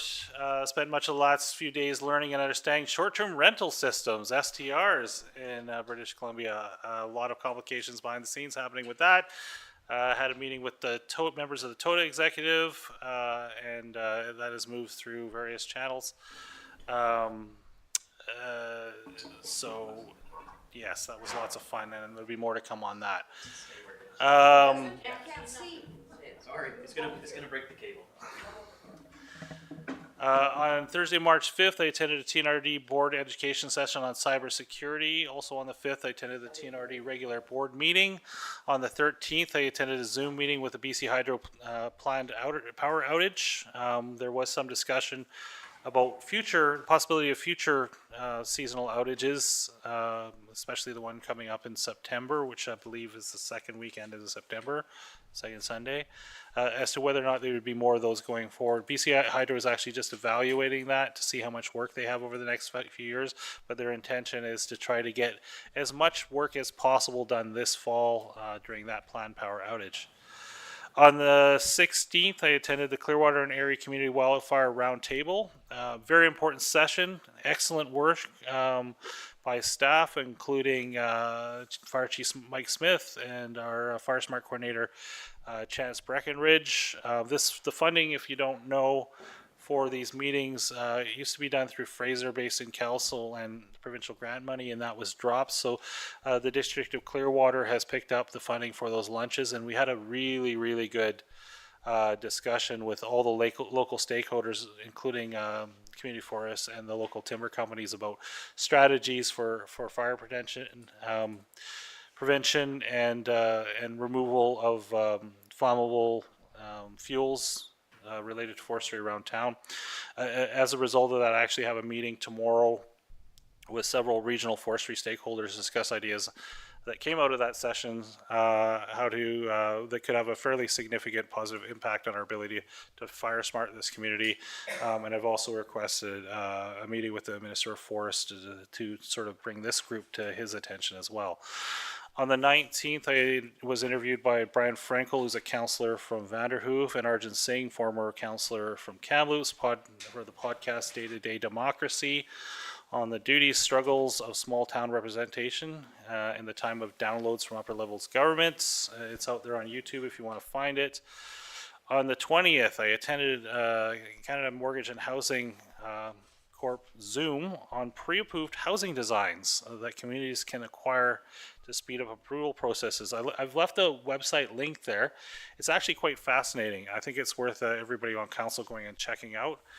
These are designs that basically council can take over and put in place, and if they come up, they don't necessarily need to go through the same approval process that one-off designs would now. They're basically pre-engineered preset designs, and the catalog system allows you to vary inputs into them to sort of what level of installation or step code or those sort of things that you want to do.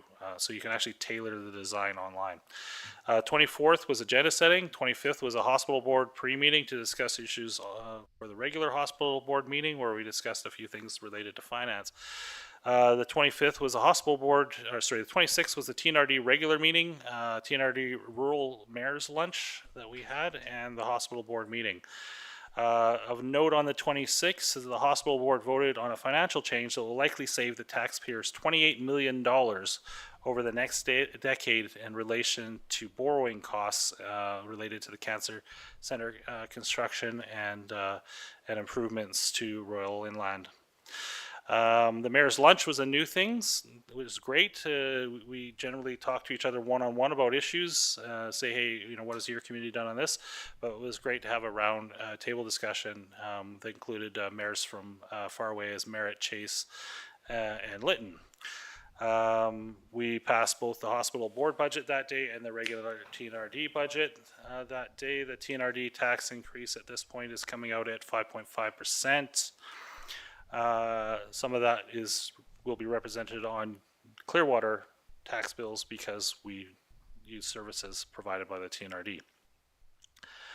Friday the 27th, I sat in on a climate caucus Zoom on 3 inspiring community energy projects. Mackenzie, who has solarized their sportsplex. If we'd seen this project before we'd done renovations, we would have done this for sure. Summerland, which has their own power company, which I didn't realize, like Nelson, and they've added solar to that as well as a couple other upgrades, a battery system. And Cumberland, which is really fascinating, which Cumberland was built over top of old mines, coal mines, which are all now flooded, so they're actually using geothermal out of the coal mines to power part of the town. And finally, I emceed the YCS Literacy Programs Trivia Night on March the 7th. It's in the paper. I believe about $2,400 was raised for the literacy program. Moving on, Councillor Bratton is away today. Councillor Frizzle, you are next. And I have nothing to report today. Thank you. Councillor Herring. Same for me, nothing to report, thanks. Councillor McKenzie. Thank you. Nothing to report from me as well. Councillor Matheson. Not a lot to report. I did have a couple of meetings with the mayor concerning short-term rentals, and a couple of meetings with Mr. Johnson on some operational matters, and that's about it. Thank you. Councillor Sim. Yeah, thanks to YCS for organizing a great night and introducing trivia to the community. Just to give context for it, it was fantastic. The place was full, intergenerational connection, and a lot of fun. They did a really great job. Thank you also to Mayor Blackwell and Councillor Bratton for joining me for the Raft River for the annual speech competition.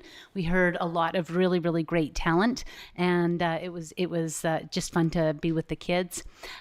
Specific thanks to the Sportsplex for a really great season, which was capped off by a co-ed local hockey tournament this past weekend.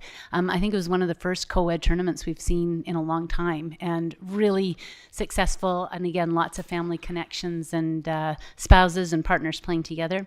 Thank you to Leanne for her work in developing some fun spring break programs. It's always a tough time for some families, and so that creativity was really important.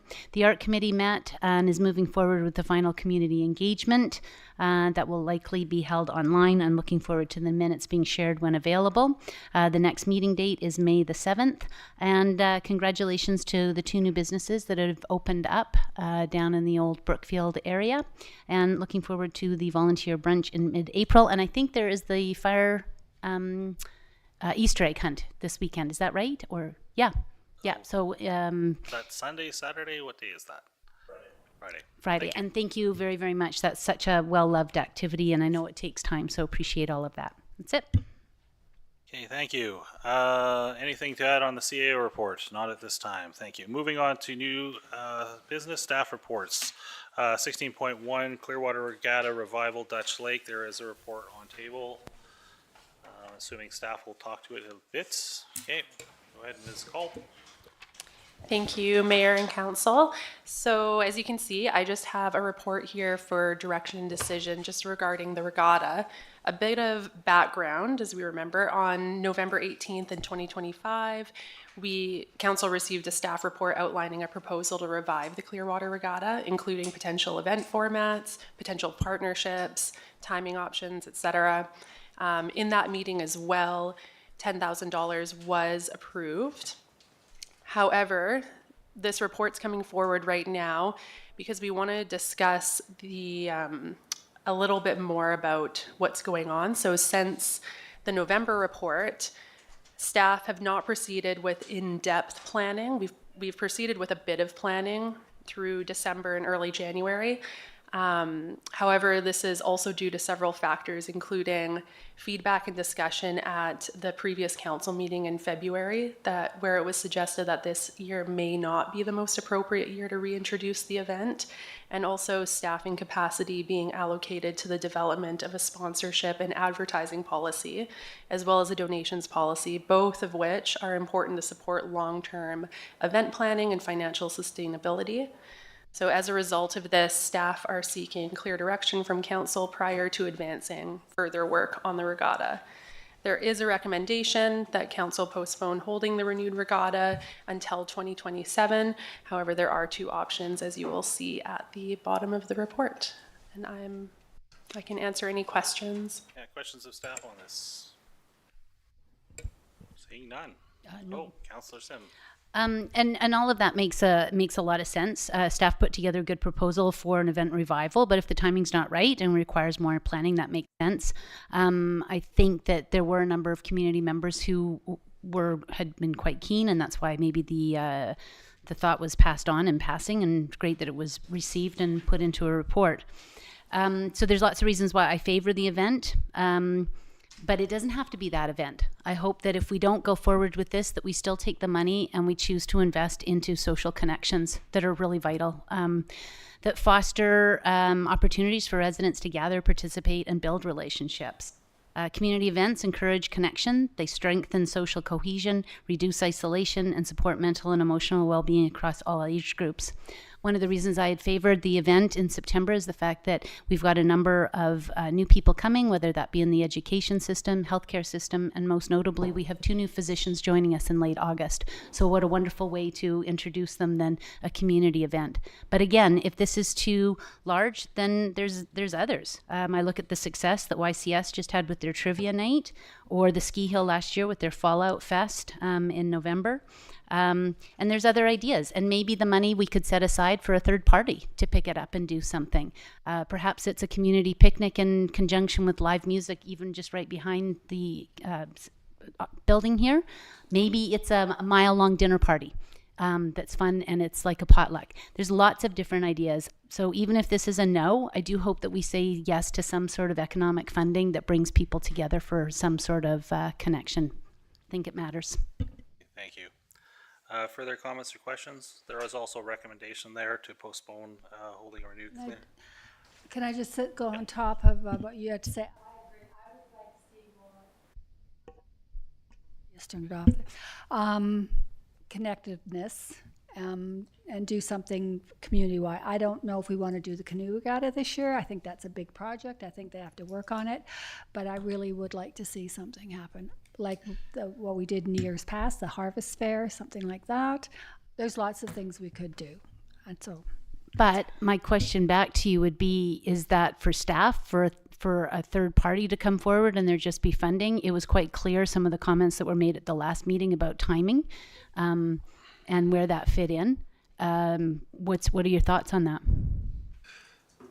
I mean, for me, I love the idea of welcoming people, especially if we've got new nurses and physicians and potentially new teachers and a new administrator coming for Raft River.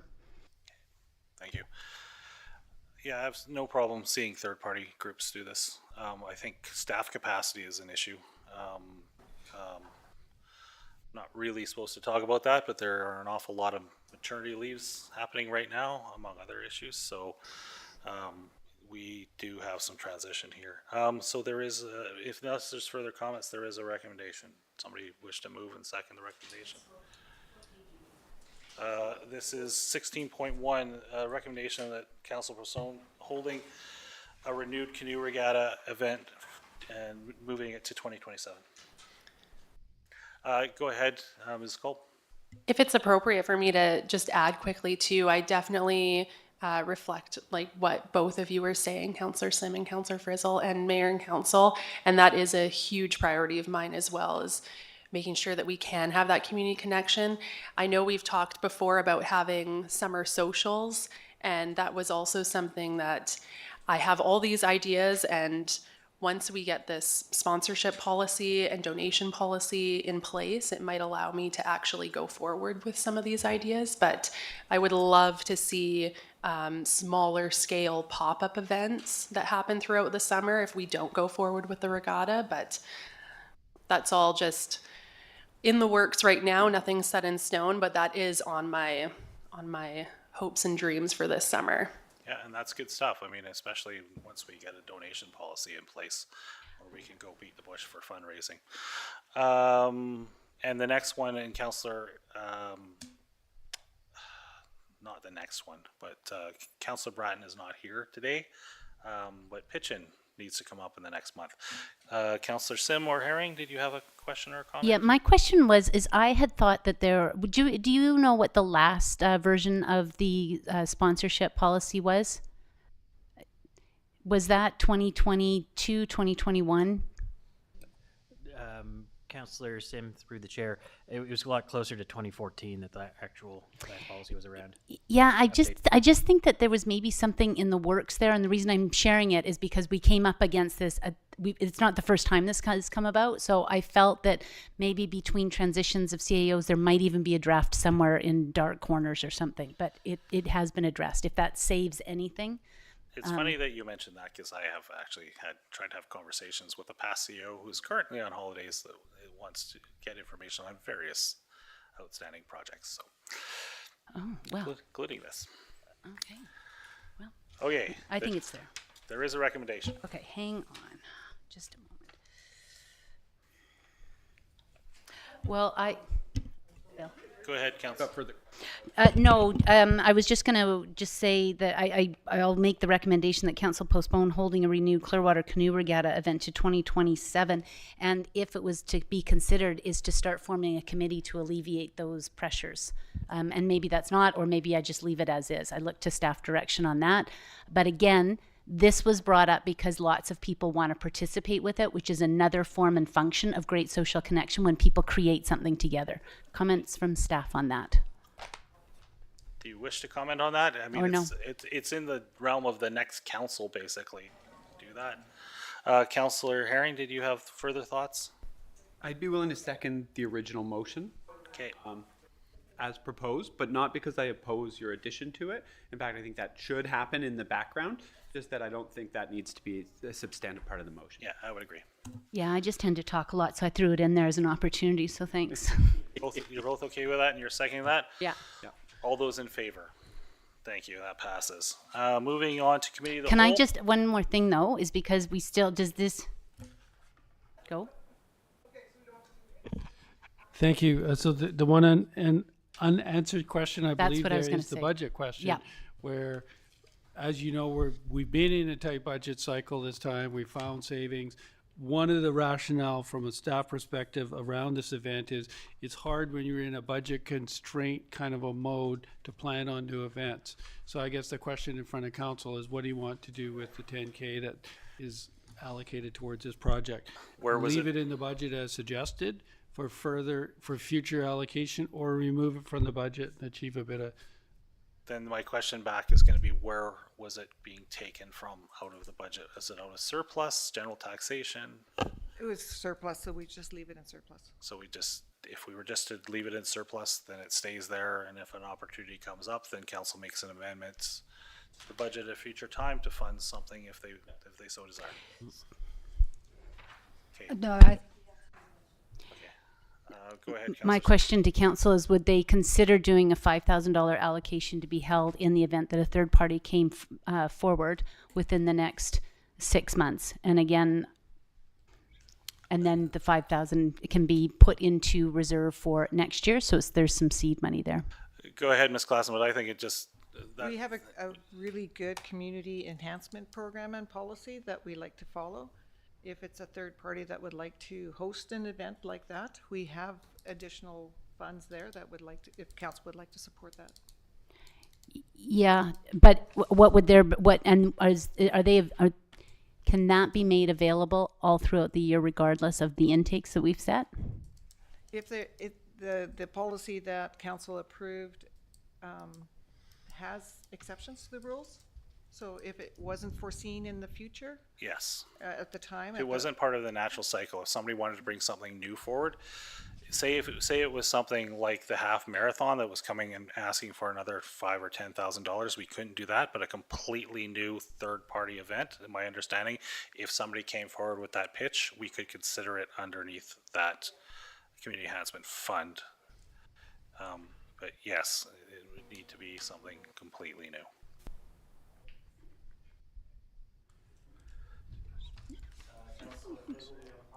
if we do it that way and then put the $10,000 into surplus, it's easy enough to get it out of surplus if, like a pop-up event, like Ms. Culp said, is available or comes up, we can get that money easily. I think we're mixing two things here right No, now. I Yeah. tried to separate them, but Yes. No, I know what you're saying is because it still has the question, does council want to allocate for anything? So for example, we have a physician who's served this community really, really well and is leaving. Is there something to do anything there? Like, do I we need- want to do anything or not? I need a proposal to actual solid proposal before I can vote on allocating something to something. Well, we allocate, okay. I mean, we need a plan. Go ahead, Ms. Klassen, Council does have council contingency if something should come up. as well. Okay, thank you. Well, I will look forward to bringing forward a plan. Okay, thank you. Moving into committee of the whole, this is Councillor Matheson. I turn the chair over to him to discuss the draft financial plan for 2026 to 2030. Thank Sorry, you, can we Mr. just get a Mayor. Hold on. seconder just to move in? We have to move into committee of the whole. I do not have a separate committee of the whole agenda. No, sorry, 16.2, just a recommendation that. Oh, so council- need a recommendation to move in the committee of the whole. Move that. Seconded by Council Frizzle. All those in favor, and we move into committee of the whole. Now the chair is yours, Councillor Matheson. Thank you, Mr. Mayor. There is a recommendation concerning the 2026-2030 financial plan, and would staff like to speak to that? Good afternoon. Today I have a few slides, not too many. But before I get started, there was an amended copy of my Can you bring your mic a little bit closer? I hate to do sure. that to you. Is that better?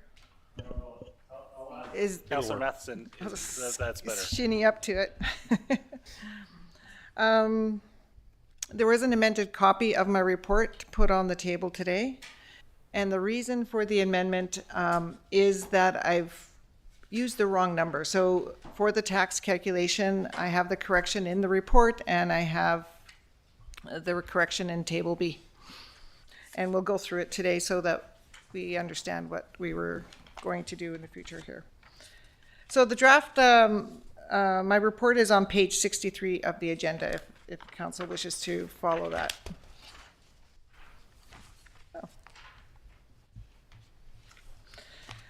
So the purpose of my report today is to receive a recommendation of council to begin the bylaw readings for the financial plan and the tax bylaws. So we're nearing the end of the process. Today I'll talk a little bit about the financial plan changes, the highlights, property tax impacts, next steps, and a resolution. I just want to remind council that staff relies on other agencies providing assessments to calculate income taxes and, property taxes. And as a preliminary, we haven't received all the information. We also rely on the audited results of the 2025 financial statements. Those are not quite complete at this moment, so we don't have all our final carry forward numbers. So we're working on that as we speak. On March 3rd, we brought to council some reports, and the impact of those changes are as follows. The financing of the fire engine had moved from reserves to debt. This allows an additional $75,000 to be allocated to the roads capital reserve. Linda, where are you? What page? I'm doing the presentation. I know you are, but what? No, it's on the screen. She's doing it based on the screen. Well, Thanks, Lynn. the report is on page 63. You want to follow along on the screen? This is what Ms. Klassen is speaking to right now. These are highlights out of the report. Sorry for the interruption. On the Park Drive lift station project, we've added an additional $10,000 to develop a plan given the uncertainty and dynamic circumstances of this project. Originally, I think I had $50,000 in there for that, and we've increased it by $10,000. We also removed some surplus funding for a mural project and website renewal and allocated that 60,000 to the roads capital reserve.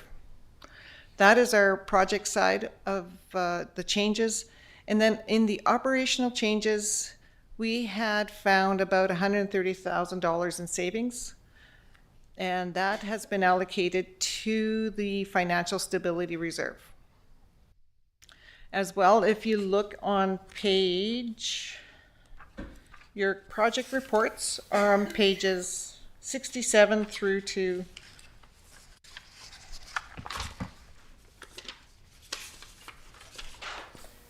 71. And staff has added a grant status column as of the last week or so, or week, 2 weeks, and you can see if we've applied or not applied for those grants. So those are the changes we've made. However, sometimes when staff reviews the plan, they find other things to adjust.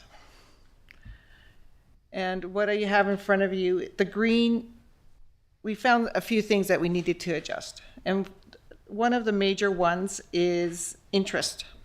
So the green highlighted items, those are the ones that are related, we just talked about on March 3rd. So those are impacted there. So you have your revenue and your expense and the reserve impact. So you can see the reserve impact between the 77,900 and the 102. So we increased the reserves. So I had a chance to look at what the interest rates are doing, and similar to last year, they're not in our favor. So we've reduced the interest rates. It's going to, we're thinking it might impact the community enhancement reserve about $30,000. So we've reduced that allocation to the reserve. It's also going to impact our general interest, where we use that interest for operating.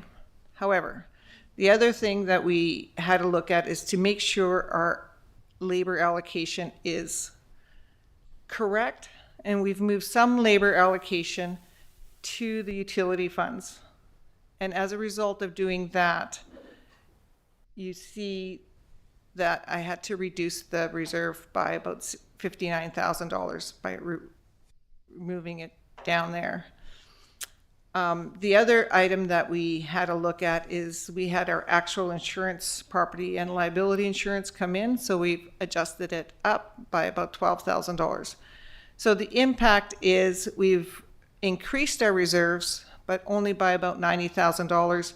There still is no tax impact, or property tax impact on these calculations.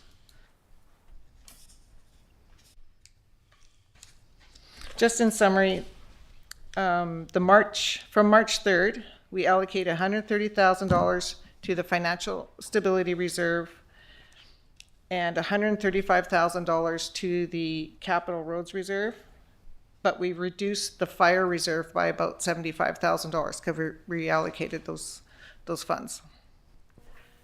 Erosion of interest rates impact the community enhancement reserve and not taxation. And we moved additional labor to utility funds, which impact the reserves in the utility funds that we can actually apply, contribute. Okay. Just a few highlights. Capital projects total $5.7 million. A total list is in your package. Special projects total $1.4 million. Grant funding for capital projects is $81,000. Net impact of reserves and surplus is a net decrease of $500,000, and that's pretty good considering how many projects we have on our list. A debt payment of $35,000, and revenue generated from taxation is 9.5% greater than 2024. 25, I should say.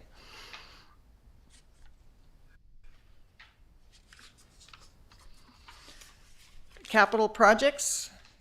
We have a few major projects. The major projects are the water meter project, That's the big brown block there. We have the correcting the riprap project that's the green block there.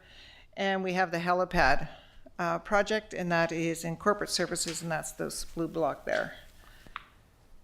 When you're looking at the project list, you will see that the road budget is still at $300,000 for expense, but we're still allocating $435,000 to roads. Staff is still working on a comprehensive road plan to move forward. When that comes forward, we may need to ask for a budget amendment. We're just wanting to move forward with the financial plan.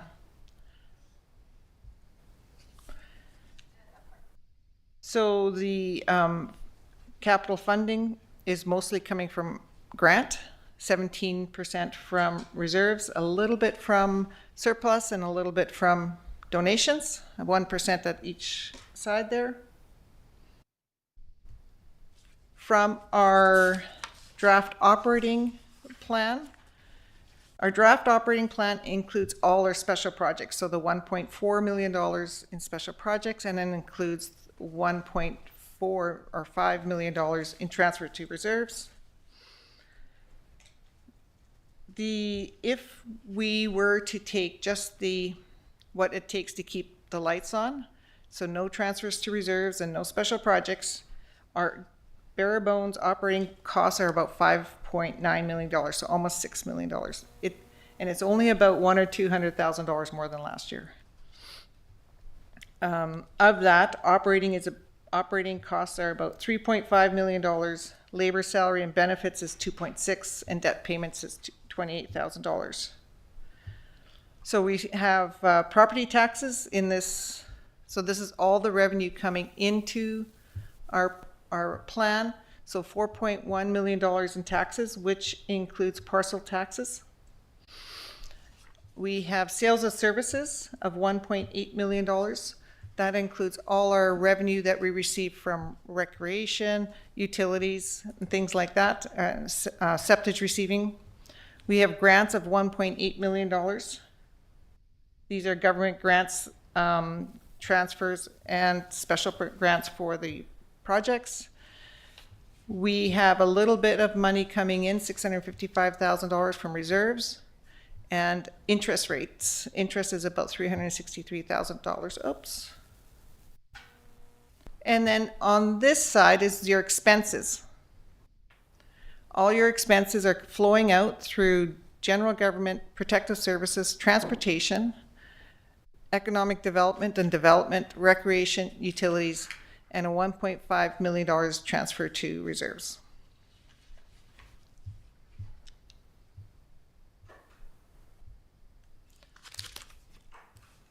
We talked about this earlier, but in our, just splitting up our reserves, we have $1.45 million transferring into reserves, and we have $1.9 million transferring out of reserves and surpluses.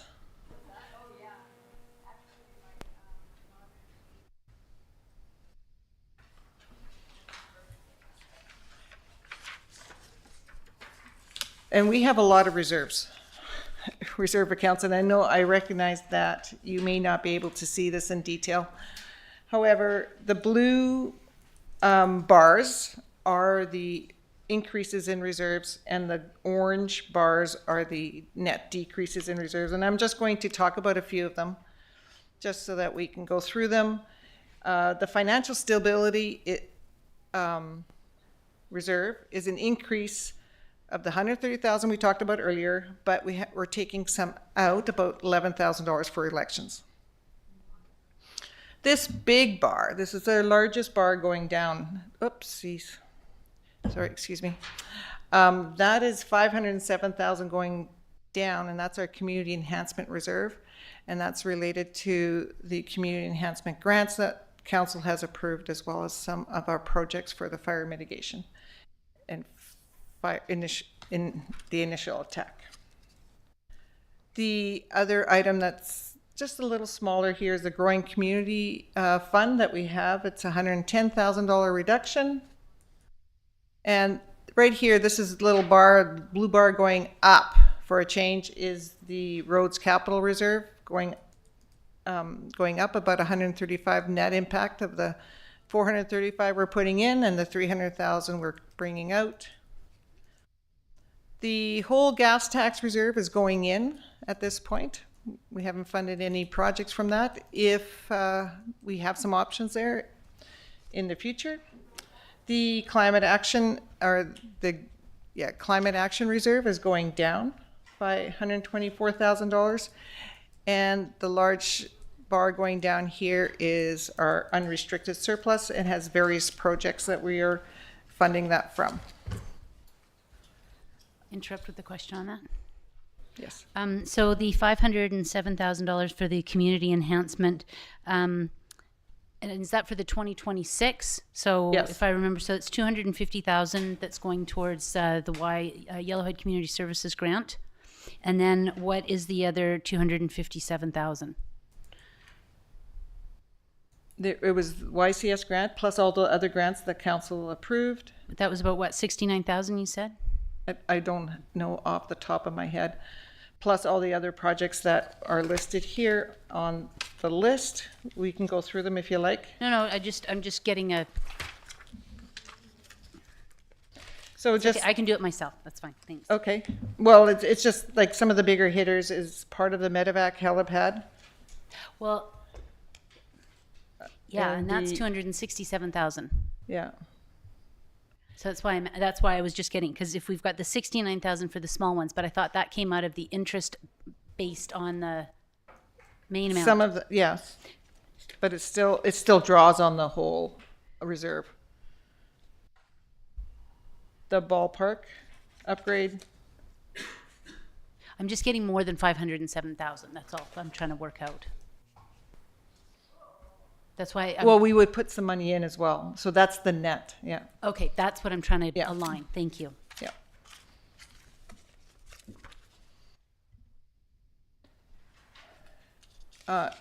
So although in 2026 we only have a small amount of debt, I thought I would share some future years and potentially future debt that we may consider.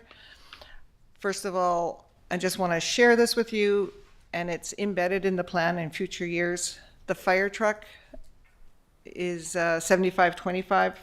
Right now, we're estimating $750,000 in debt for that project. The siphon is a debt project for $2.2 million. The Park Drive, again, it's difficult to know exactly how much debt that might need. So currently, I've just put 50% debt into that project, and the PRV valve at $875,000. The interesting thing is when interest revenue is falling, it's also falling for debt interest. So potentially by the time we get to apply for these loans, that we may have reduced interest rates as well. So the only concern I have with the debt is the siphon and the Park Drive. It may be taxing the sewer users a little bit much for those kind of, but we can work through those as we get closer to those dates. Any further questions? Yep. Okay, we have a motion. Oh, Or we could, I'm not. Oh, I'm sorry. The most important part. I thought you were done when you quit there. The most important part, Councillor Matheson.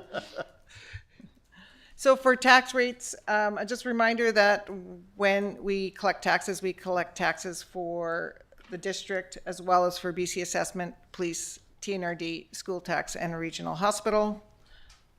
Oh. And most of our taxes are collected by the residents of the community at 46%. 32% are collected by utilities, and 22% are collected by business other. So just as an interest, the utilities other, when the assessments either fall with utilities other and we can't collect as much tax from the utility group, it would be shifted to either the business other or the residential. So those are just some of the concerns that we're looking at. When we're looking at taxes and user fees collected by other communities that are similar to ours. So the blue bars here, well, maybe we shouldn't just go. These bars all represent municipal taxes and other taxes, and the blue bars are your utility rates. In general, when I compare to the average, Clearwater is about is similar to the average of 19% in this blue bar, which is school tax. The general municipal tax is this orange bar, and that is about 36%. So it's pretty close to average. However, when it comes to the utility user fees, the average is about 22%, and the district is a little bit higher than the average in that area.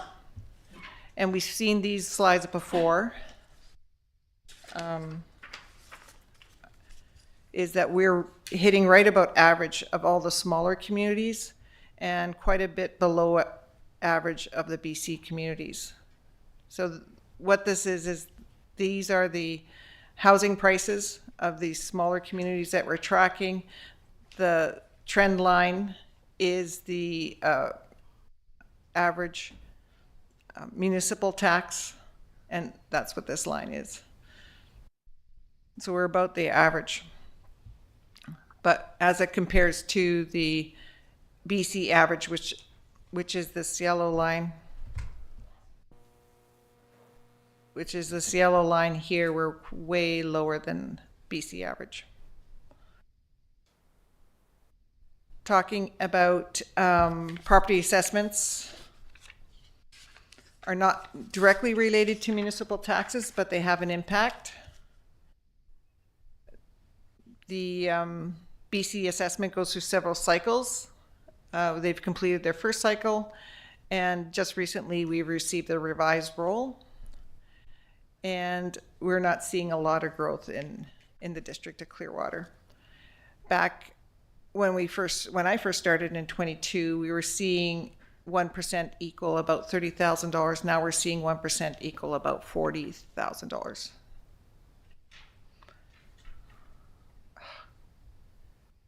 Yeah. So, how does this all impact our tax rates? So this is where my adjustment came in and where my amendment came in. At one time when I first calculated it, I thought that both residential and business other was about 12% impact. And the reason it's not straight 9% impact is that some of that goes to the utility sector, but they are capped. So if you look here, well, it doesn't show it on these slides, but this utility is capped. I can only tax them so much. And so the rest of that has to flow either to the residential or to the business other classes. So using this, I'm going to say option one. Using this option, I've adjusted the utility class to its maximum.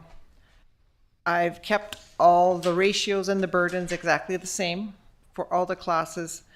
And the residential rate increases at 12.3%, and the business other impact is about 7.8%.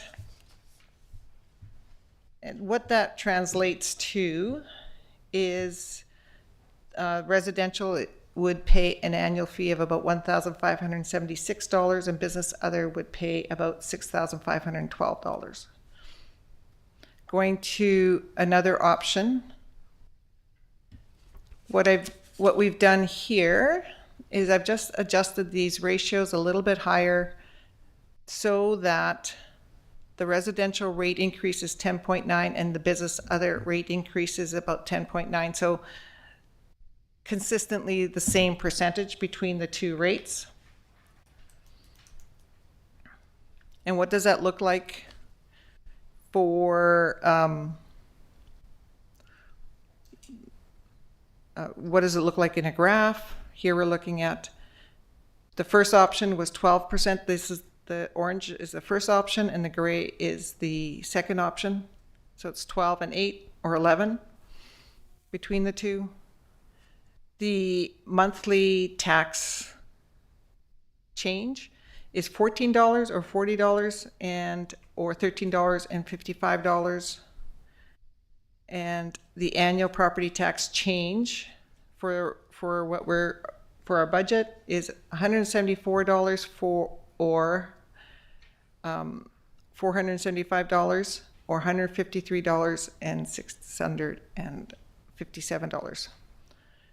So just in summary, capital projects are 5.7 million. Tax revenue over 2025 is 9.25. Debt is $35,000. The net reserves is drawn down by $500,000. And if I just, depending on what council chooses for an option, the residential could pay somewhere between $174 and $153. And the business other could pay $475 to $657 additional. And our next steps, we're really looking forward to adopting the financial plan. And then we are looking forward to adopting the tax rate bylaw, and legislative reporting has to be complete by May 14th. And this is the resolution I'm looking forward to. And if council has any conversation over the property tax allocations, it would be useful. You're done. Thank you for that. Any further questions from council?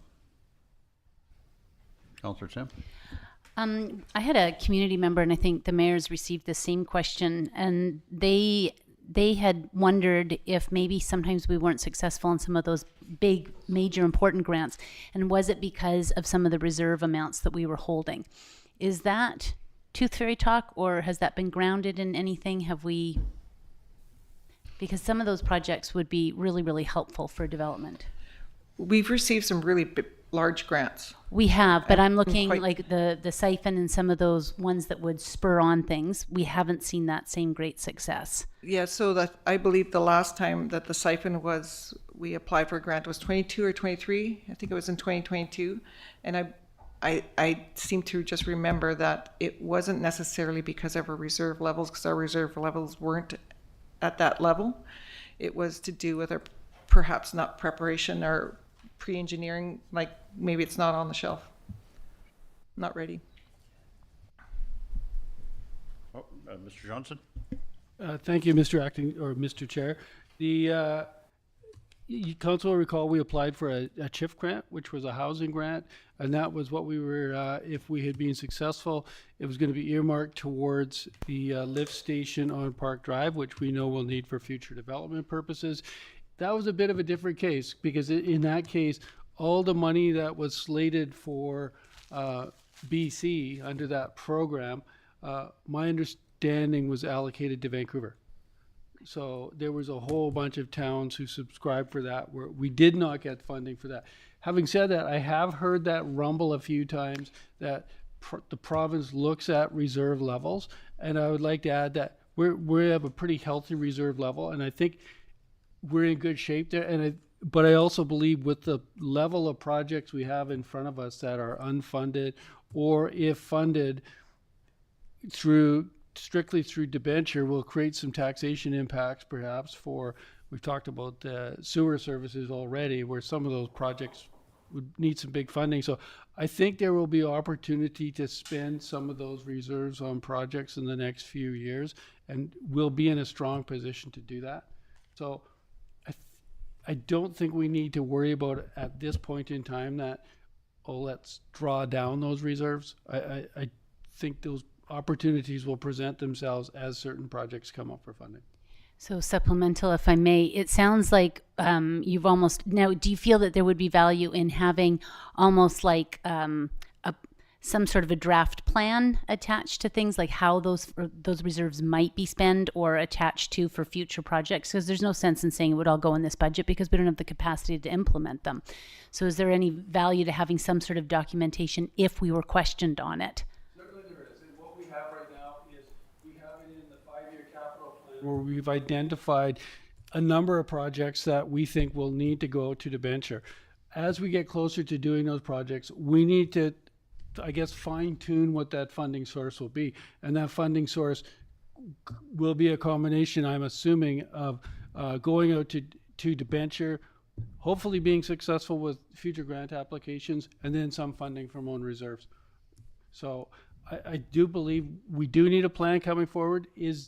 Will it be in time for the budget process that we're in now? No. But it's something that as we hit some of those big projects, we'll definitely need to look at the funding more holistically, I guess, to consider all options. Okay. And are there other questions? Because I have... so I was also looking just also for staff input on the fact that, you know, we had been very, very hopeful in January that the helipad would have been 90 cents dollars. It's now 75 cent dollars, making it 267,000 out of that community enhancement. Then I look and see that the frontline fire truck, and I'm wondering, do you see some competing priorities that maybe that helipad should be reevaluated or not? Well, with regards to the helipad, as you know, we submitted the application. It is at that 75% funding level, which in my experience, looking back over the years, is still a really great funding level when you consider funding from any other source. We used to be happy when we would get the 1/3 funding. So 75% is still a good amount. As far as whether it fits within the parameters of using the Community Enhancement Fund, I believe it does, because it is of a wider community benefit, not just a benefit within the district boundaries, but to the whole broad community and to highway users on Highway 5 potentially who may need the access to that resource.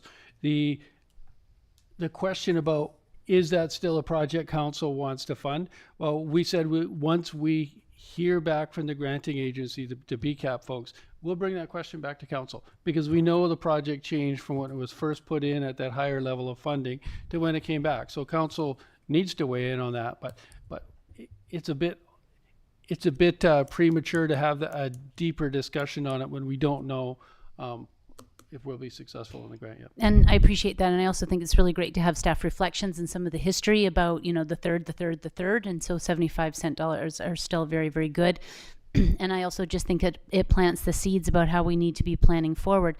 I think that, you know, with the fire department, they've set a very bold vision for some of the goals and objectives. And so how we really look after our community, especially our larger infrastructure.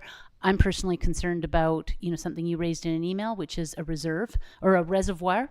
You know, to protect that area. We saw it maybe in conjunction with the planning, but now to see it in regards for fire protection. So really looking ahead to achieve that vision of gold standard fire protection and just reevaluating with that. So then that's why I talk about competing priorities, because they're all important.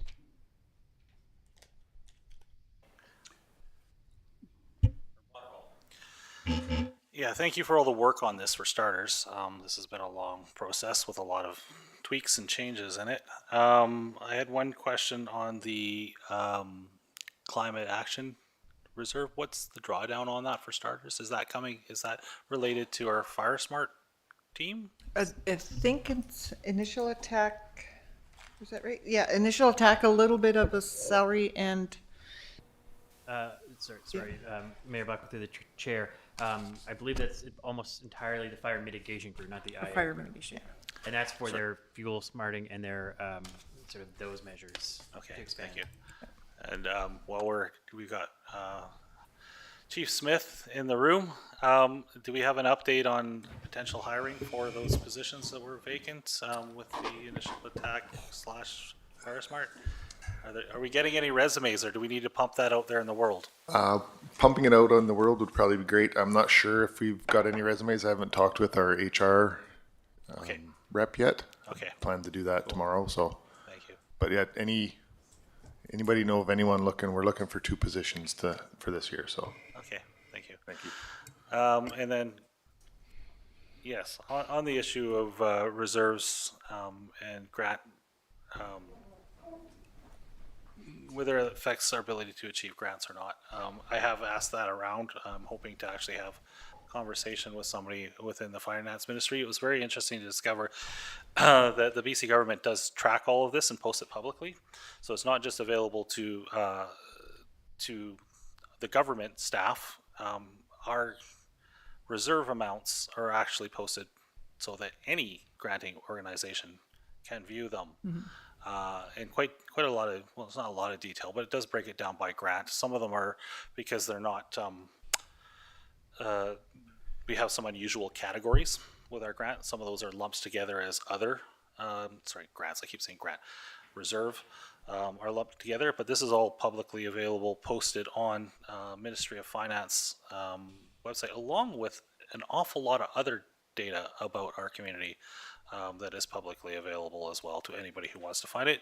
And if I could find those links again after finding them the first time, I would share them with you all. As far as the helipad project, I'm glad to see that's still in the budget.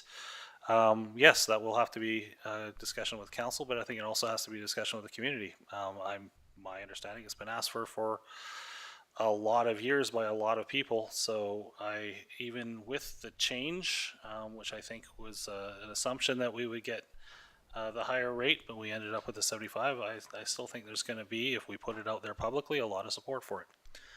And I'll stop there because my other questions have completely left my mind. Any further questions? Councillor Sim. The only other one is, do you feel that there's any room in this budget? Because we don't see a lot for the direct economic development, or would you say that we do have it that could be identified? And I just go back to the OCP presentation that we just saw, and that seemed to have been a strong feedback from the community, and so some different projects. How would you answer that to the public about what's in the budget or what isn't yet?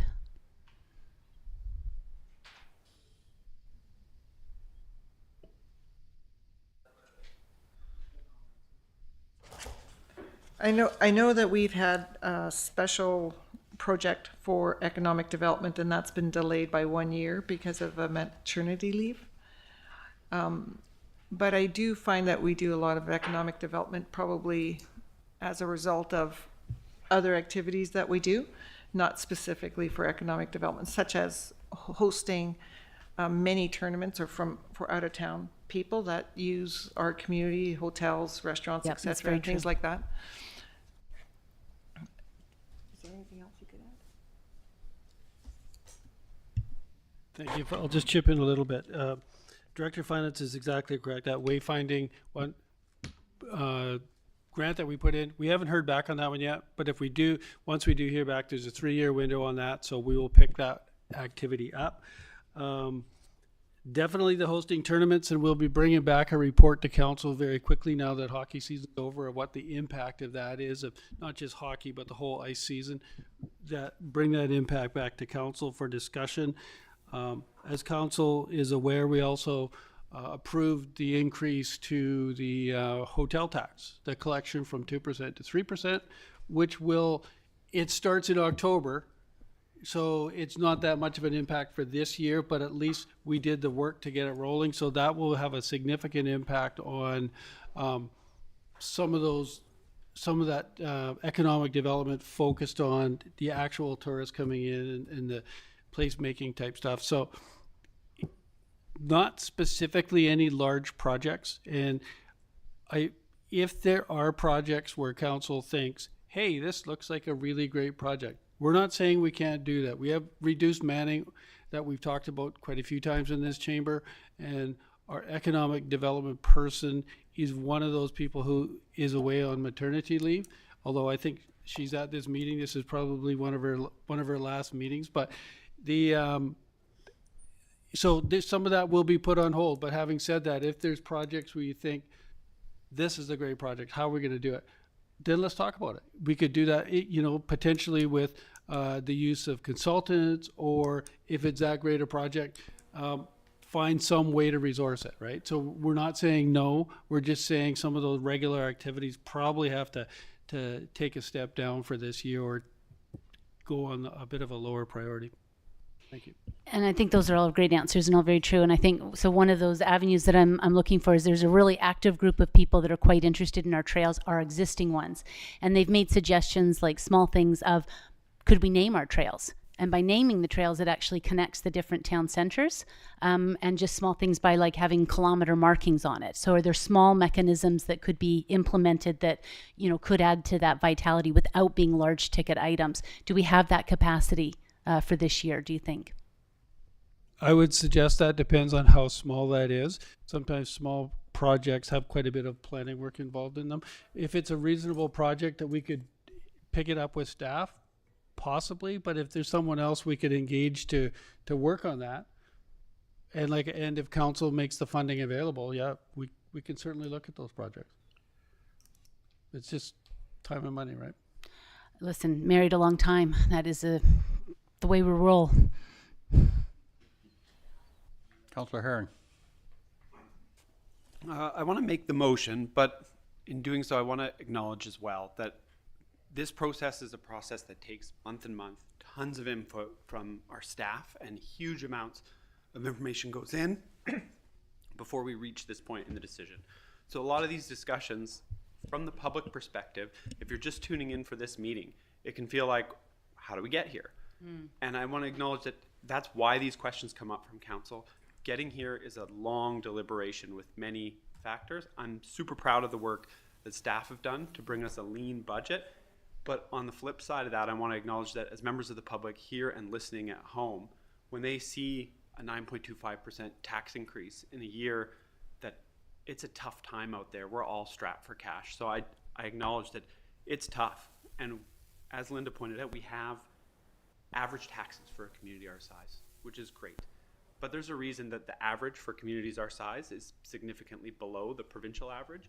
Incomes here are also significantly lower. We have a higher percentage of people living on fixed incomes, have so many challenges, and I just want to acknowledge as a councillor that we hear you, and we know that this is not an ideal number for our town to see. On the flip side, we know that expenses are raising for us as a municipality as fast as they are for you. The backhoe that's going to lift the soil costs the same for us as it does for a private person using that backhoe. Costs are up. So I want to move the motion. I want to acknowledge staff's hard work on this, and I just want to say we empathize. We're paying these taxes too. It's going to hurt, but that's the world we're living in right now. Second the motion. Councillor Mayor Blackwell. I'll second the motion because I don't usually get to do that. And to make one comment that came up, rather interesting, it came through LinkedIn, directly to Councillor Herring's point. Yes, this is a hard number, and this is why when we see certain things that come up as questions where we're slicing and dicing numbers as low as $5,000 or $10,000 or $15,000, that it's important that we have those conversations. Conversation has come up within the municipal sphere of the idea that most of the world follows inflation based on what's called the Consumer Price Index, the CPI, and we kind of benchmark the world based on how much inflation is going up, and is that 2.9, 5.9, 3.9, whatever it happens to be, whatever year. A few years ago it was quite high. Within the finance community, within municipal government and the people that do business in that sphere, the new term that they're trying to put forward is the MPI, which is the Municipal Price Index, because of what's happening right now in the world, and it's something that Clearwater is battling with right now as well, and that is something called asset management. And this is basically asset management is coming to the understanding of what things cost from the minute we put them in the ground to the minute we replace them, and then what is the cost to replace that next thing when we do that project. And it's something that municipal governments have not really been forced to deal with, and it is a major problem across Canada. And you will read articles out there on the municipal infrastructure debt, which means basically we have more pipes, sewer systems, roads, key assets that need to be replaced out there in the world than we have the money to replace them on. And that is one of the things that is driving what now people are starting to refer to as the MPI, which is the Municipal Price Index, which incorporates some of that increased cost of financial planning that we wish had been done 50 years ago to say we're going to save 50 years worth of reserves to replace pipes when they fail, at this point now that we're at. But financial management is evolving on that. So the people that are sitting in these seats now have to make the tough choices to make higher tax rates in order to deal with things that started 20, 30, 50, in some cases 100 years ago when it comes to putting large pipes into the ground and dealing with maybe we made too much road, maybe we expanded neighborhoods that really should have been gravel roads or should have never been expanded. There are so many factors to this that are coming home to roost in this generation of legislators. And I'm going to stop talking there. And I did second that one. Okay, so seconded by Mayor Blackwell. Any further discussion? Just on those comments, Councillor but Sim. I think when I look at the increase, we are in keeping with what you've just said, the CPI. Like it's what we're seeing everywhere. I think it's a motion on the table. Never mind, you can't answer. There's a recommendation that the Committee of the Whole, the Council directs staff to commence preparing the 2026-2030 financial plan bylaw based on revenue generated from taxation at 9.5% over 2025, and that capital and special operating projects will be included as provided. And all those in favor? And it passes. 16.4, there's a recommendation that the Committee of the Whole rise and report. And seconded and moved by Councilor Frizzle, seconded by Mayor Blackwell. And those in favor? And the second recommendation from the Committee of the Whole, the Council directs staff to commence preparing the 2026-2030 financial plan bylaw based on revenue generated from taxation at 9.5% over 2025, and that capital and special operating projects will be included as provided. And moved by Councilor Herring, seconded by Mayor Blackwell. Further discussion? And all those in favor? And it passes. Turn the chair to me. Hey, isn't that fun? And return it to Mayor Blackwell. Okay. Now we are moving on to bylaws, but we have to do one thing first. We're running long, so I need a mover and a seconder to extend the meeting beyond 4 p.m. Councillor Frizzle, Councillor McKenzie, all those in favor, and that passes, and we continue. 17.1, District of Clearwater bylaw number 330, 2026 to 20, bylaw 2026, the 2025 to 2029 amended 5-year financial plan. This is for adoption, and if I remember correctly, Ms. Clausen, this is the housekeeping to clean up the last 5-year financial plan. Okay, now I just gotta find the actual bylaw. Hey, there it is. Can I get a mover and a seconder on this one? Seconded by Councillor McKenzie, moved by Councillor Frizzle. District of Clearwater 2025-2029 amended 5-year financial plan, bylaw number 330, 2026, a bylaw to adopt the 2025 to 2029 amended 5-year financial plan, whereas section 165 of the community charter requires that council adopt a 5-year financial plan. Now therefore the council of the District of Clearwater in open meeting is assembles enacts as follows. This bylaw may be cited as the District of Clearwater bylaw number 330 2026, 2025 to 2029 amended 5-year plan. All those in favor? And that is adopted. Thank you. Moving on to the next page of the agenda. Official community plan? Is that where we are now? It is. Whew.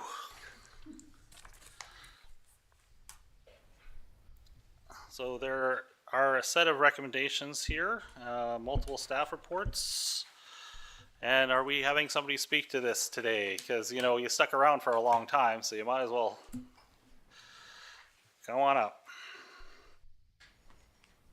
Thank you, Mayor and Council. Keep it brief. You do have a report attached to the agenda for the adoption, for third reading and potentially adoption of the 2026 official community plan. The report outlines a series of amendments, just for context. During the period where we had first and second reading, there was a referral period to external agencies at the same time, and that was in the interest of saving time, given the March 31st deadline to implement the housing needs assessment into the OCP and get it updated. So making use of that time resulted in a number of amendments. They are in 4 groupings, Amendment 1 being housekeeping amendments. Those are very small, minor technical updates, improvements, accuracy, wording, or typos, etc. Amendment Package 2 are policy updates. That's where we're actually potentially shifting a policy statement or adding a new policy. Amendment number 3, shown as Attachment C, those are changes to any of the land uses where we're modifying how development can take place. There's a few amendments in that package. And then Amendment Package number 4, which is Attachment D, are any revisions to the mapping. There is a recommendation that goes along with this, and that is to amend the official community plan. There's 2 options. Option 1 is to do it in one, passing all of the amendments at once. The other option is individually for attachment A, B, C, and D. And then after that, the recommendation is to give the OCP third reading, followed by adoption as amended. Okay, thank you. Are there any questions from council on what was just said and the OCP at this point? Noting that there was a heck of a lot of stuff that came in after our last conversation about this from referral agencies, including IHA, obviously spent an awful lot of time with a sand rake going through our OCP looking for things that they would like to comment on.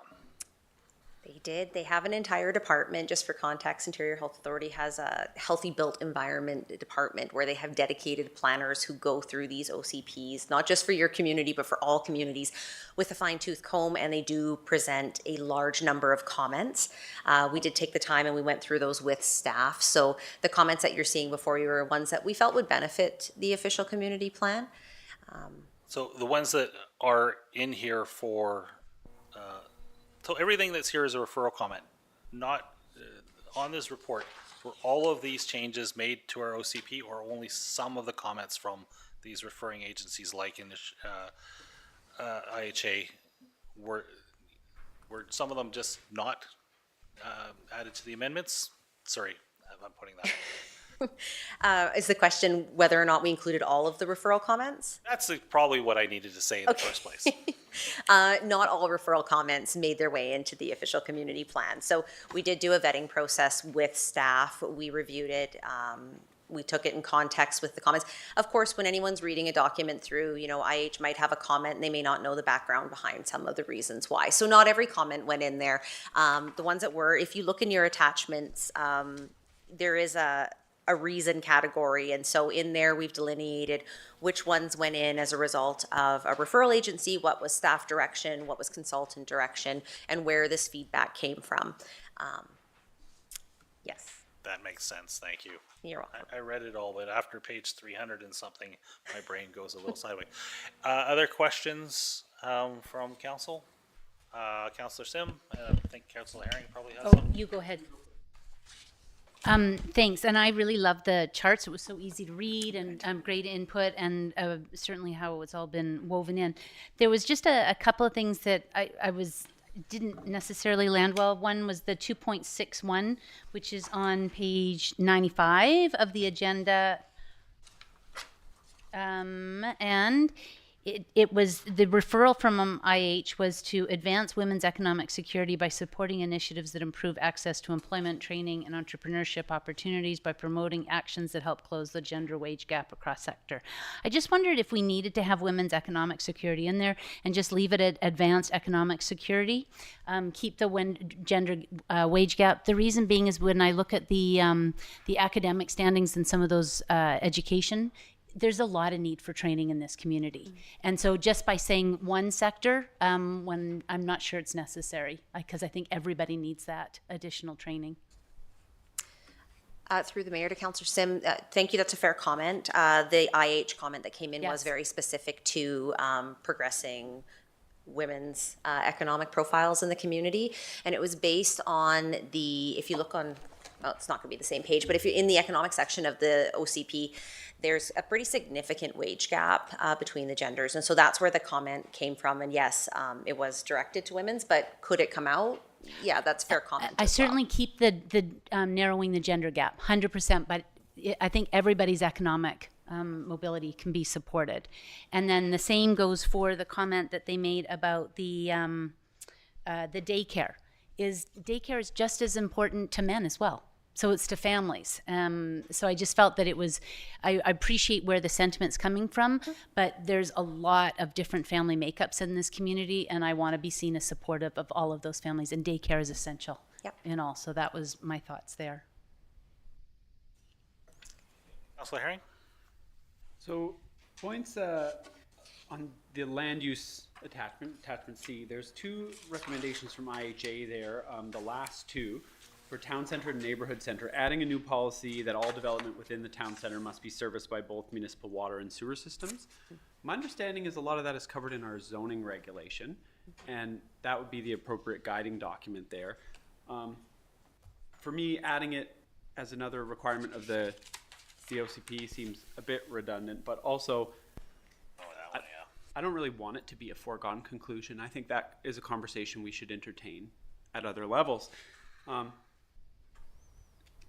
Recognizing that this is also a way that developers will pay for this, not Interior Health. It's an easy recommendation for somebody on the outside of this equation who has no financial skin in the game to make, whether or not we develop. So for me, I'm not a big fan of those additions.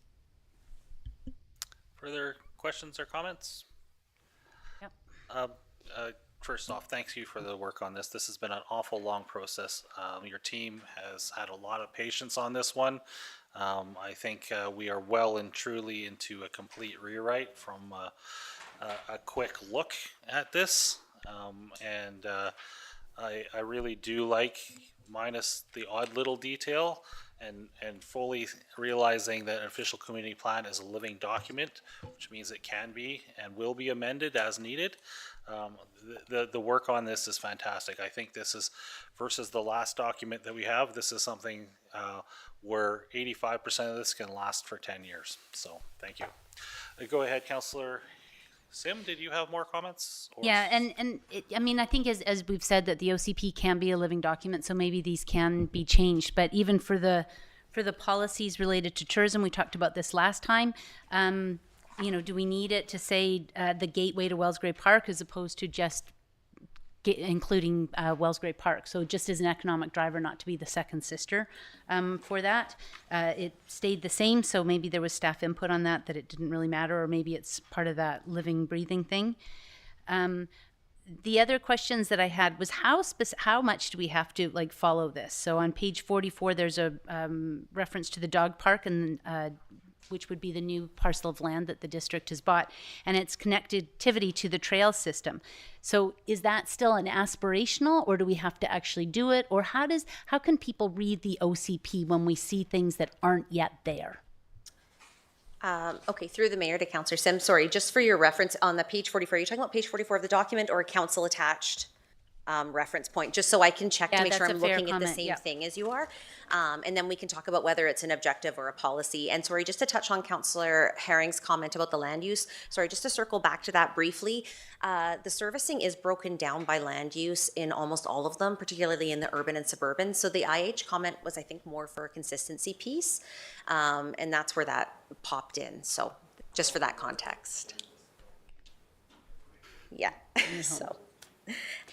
It is page 44, I think, of the OCP. Oh, so hang on, that's the dog park one. Let's see what the other...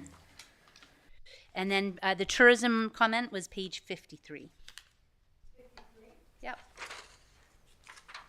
So the policy in specific was continue to support Tourism Wellsgrave in marketing the community as a tourism destination and access to Wellsbury Park or something. But just, I want to really focus on phasing away from Gateway because I think we offer so much. We've just heard that one of our economic drivers is the North Thompson Sportsplex for a good 7 to 8 months of the year. So we're not just a gateway, we're actually a thing. Whether or not that matters, it was something I noted. I agree. That has bugged me for the entire time I've been in tourism. But I don't know if this requires an amendment right now. If it's that serious of a thing, I just. Well, that's what I'm asking. Yeah, like, at what point I are we at? Because, I mean, you've climbed the mountain. You've endured questions. You have been put through the ringer. Like, where are we at with Good, this? it's character building. We can still amend the document. You so and now empathize with my entire council. I think we can probably slip that one in there and still amended as to be adopted. Yeah, we could make an additional amendment. Alcid, please, by all means, correct me if I'm wrong in any of this because it's the corporate officer's area of expertise. But I believe we could make an additional amendment if council wanted to tweak any of this language or make any changes. It would get grouped in with these amendments, which would be considered as a part of the third reading. Is that correct? That's correct. Okay. Make that amendment, Councillor Sim. So moved. Okay, that we removed Gateway from the concept of Wellsbury Park. So remove Gateway under the 2.63 policy A. Okay, there you go. Councillor Frizzle, are you seconding that? All those in favor? Opposed? You're in favor. Okay, everybody's in favor. Okay.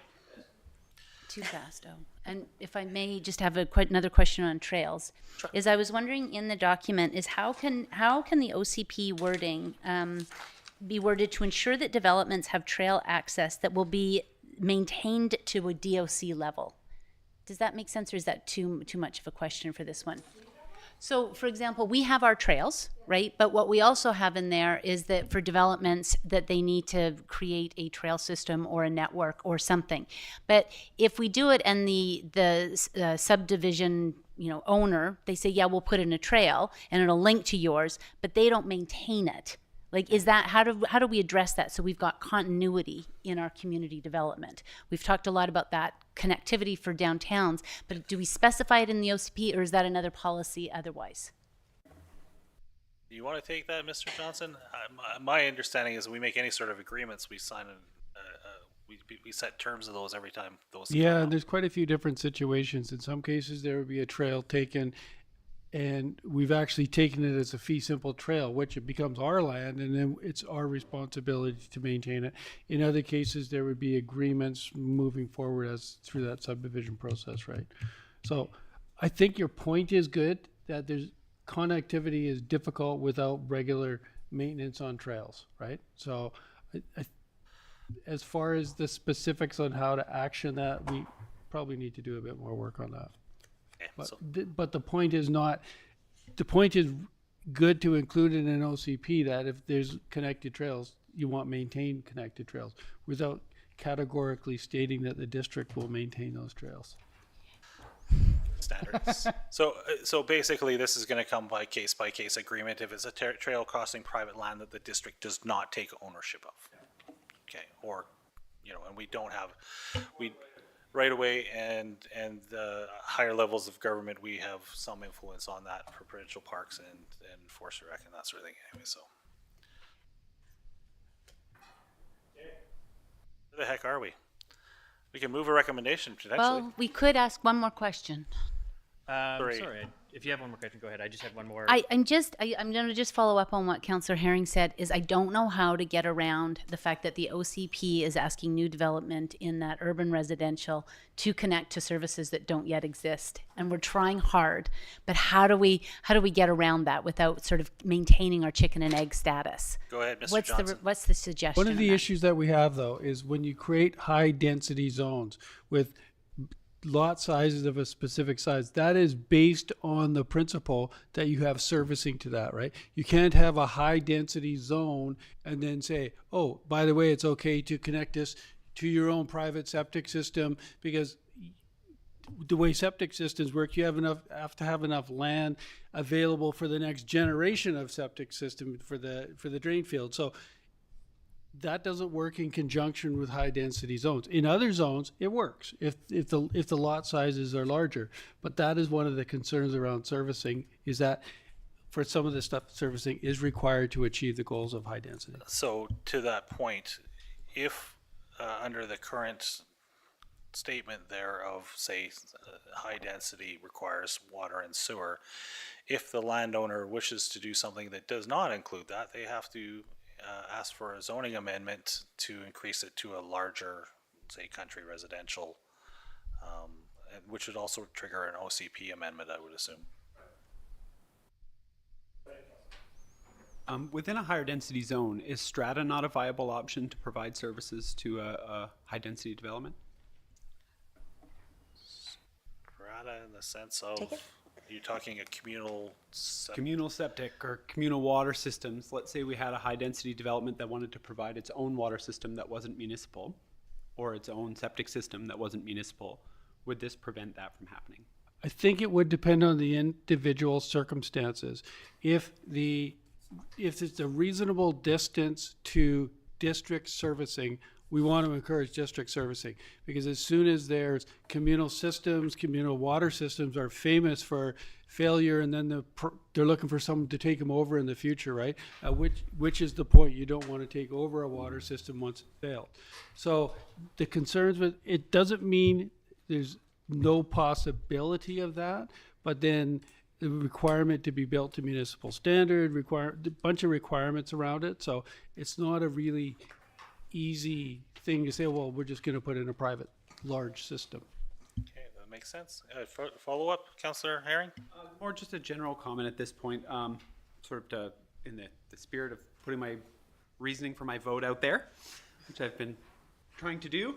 I will vote in support of this, I think, but I want to acknowledge that I don't actually support the contents of this OCP. I don't see what I believe to be the path for development in this document. I think of particular concern is the amount of requirements on development that we're putting in a document like this is large. I think if we were to do an analysis of this, I'm looking at 3.2.5 town center. A council approved master plan is required prior to approval of any subdivision. I'd love to see a price tag on that master plan. That's another fee that we're charging before a shovel hits the ground. That would be page 89 in the land use designations, point A under policy. So it's the same with geotechnical assessments and flood assessments and fire assessments. Those things sound great, like they're providing safety, like they're providing this vision. What they effectively do is add costs before shovel hits ground. And that cost is borne by a developer, is borne by somebody who's trying to make that housing. They don't eat that cost themselves. They pass it on to the home buyer, which raises the cost of developing a piece of land in Clearwater. So for me, I'll support this because I think this OCP process is expensive and provincially required, and we need to get it over with. But on a personal level, I see this as, this is not the direction I think we should go for growth. And I just wanted to share that. So the rest of the, let's call it the 80% of the rest of the OCP, are you primarily good with? So there's components in here that are great. It's the vision for development that I don't support within this document. Thank you. Further comments or discussions? Councillor I Frizzle. just have a question on that master plan thing. Is that something that they have to do right now, or is that something that's just new? Through the mayor to Councillor Frizzle. Sorry, can you reference the exact policy number that you guys were referencing, just so I can look at it? My page numbers don't line up. Yeah, it's 3.2.5A under policy. 3.2.5A, the district supports a wide range of community residential. No, that's B. Okay. My version is out of date, so we will just, oh, thank you. Okay, yeah, so typically if you're introducing something like a new town center, there's a couple of options. So option A is that you can move it forward based on the development permit area guidelines and the direction and policy in the OCP, and then supporting zoning would come into play. And then of course subdivision would be regulated through your subdivision servicing standards bylaw. That is one way to do it. However, if you want a downtown core that looks like something like District 1881 or something that's got really unique public places and walkable streets and kind of cool areas for people to gather and interact, those are typically done through more detailed planning exercises. And so this policy encourages council to adopt a master plan. That master plan could be developed in-house or by a consulting firm of council's choice, but it would provide that additional direction. Things like how wide an extended sidewalk might be, what materials that sidewalk is made out of, those types of features that you see in other city cores, that's how they're defined out. And then that master plan that provides that detail could then be added with some additional specific guidelines. Right now, you've got a DPA that's got some very high level and broad-based guidelines for what you would want to see in a town core. You would flush it out further with that if council wanted to proceed with that direction. Thank you for that. Sorry, it's a roundabout answer too. No, It's actually a great answer. Okay. But it's Councillor also, we're Sim? also a community that just wants water and sewer. Like, Yeah, it's tough, and it is a chicken and an egg thing, because if you don't require the connection to these bigger services, then it kind of pushes off how long it takes for them to come. It's a very difficult topic, and there are no easy answers to it. And yes, all of these things do cost money. I completely respect and understand where council's coming from with that. yeah, but the good news is that this budget is actually addressing some of that too. Like, we're seeing some of those things in order to further it. And I think that's the strength of the budget and this OCP, is that they are now coming together to work cohesively. So I think people can take comfort in that council is also coming to the table.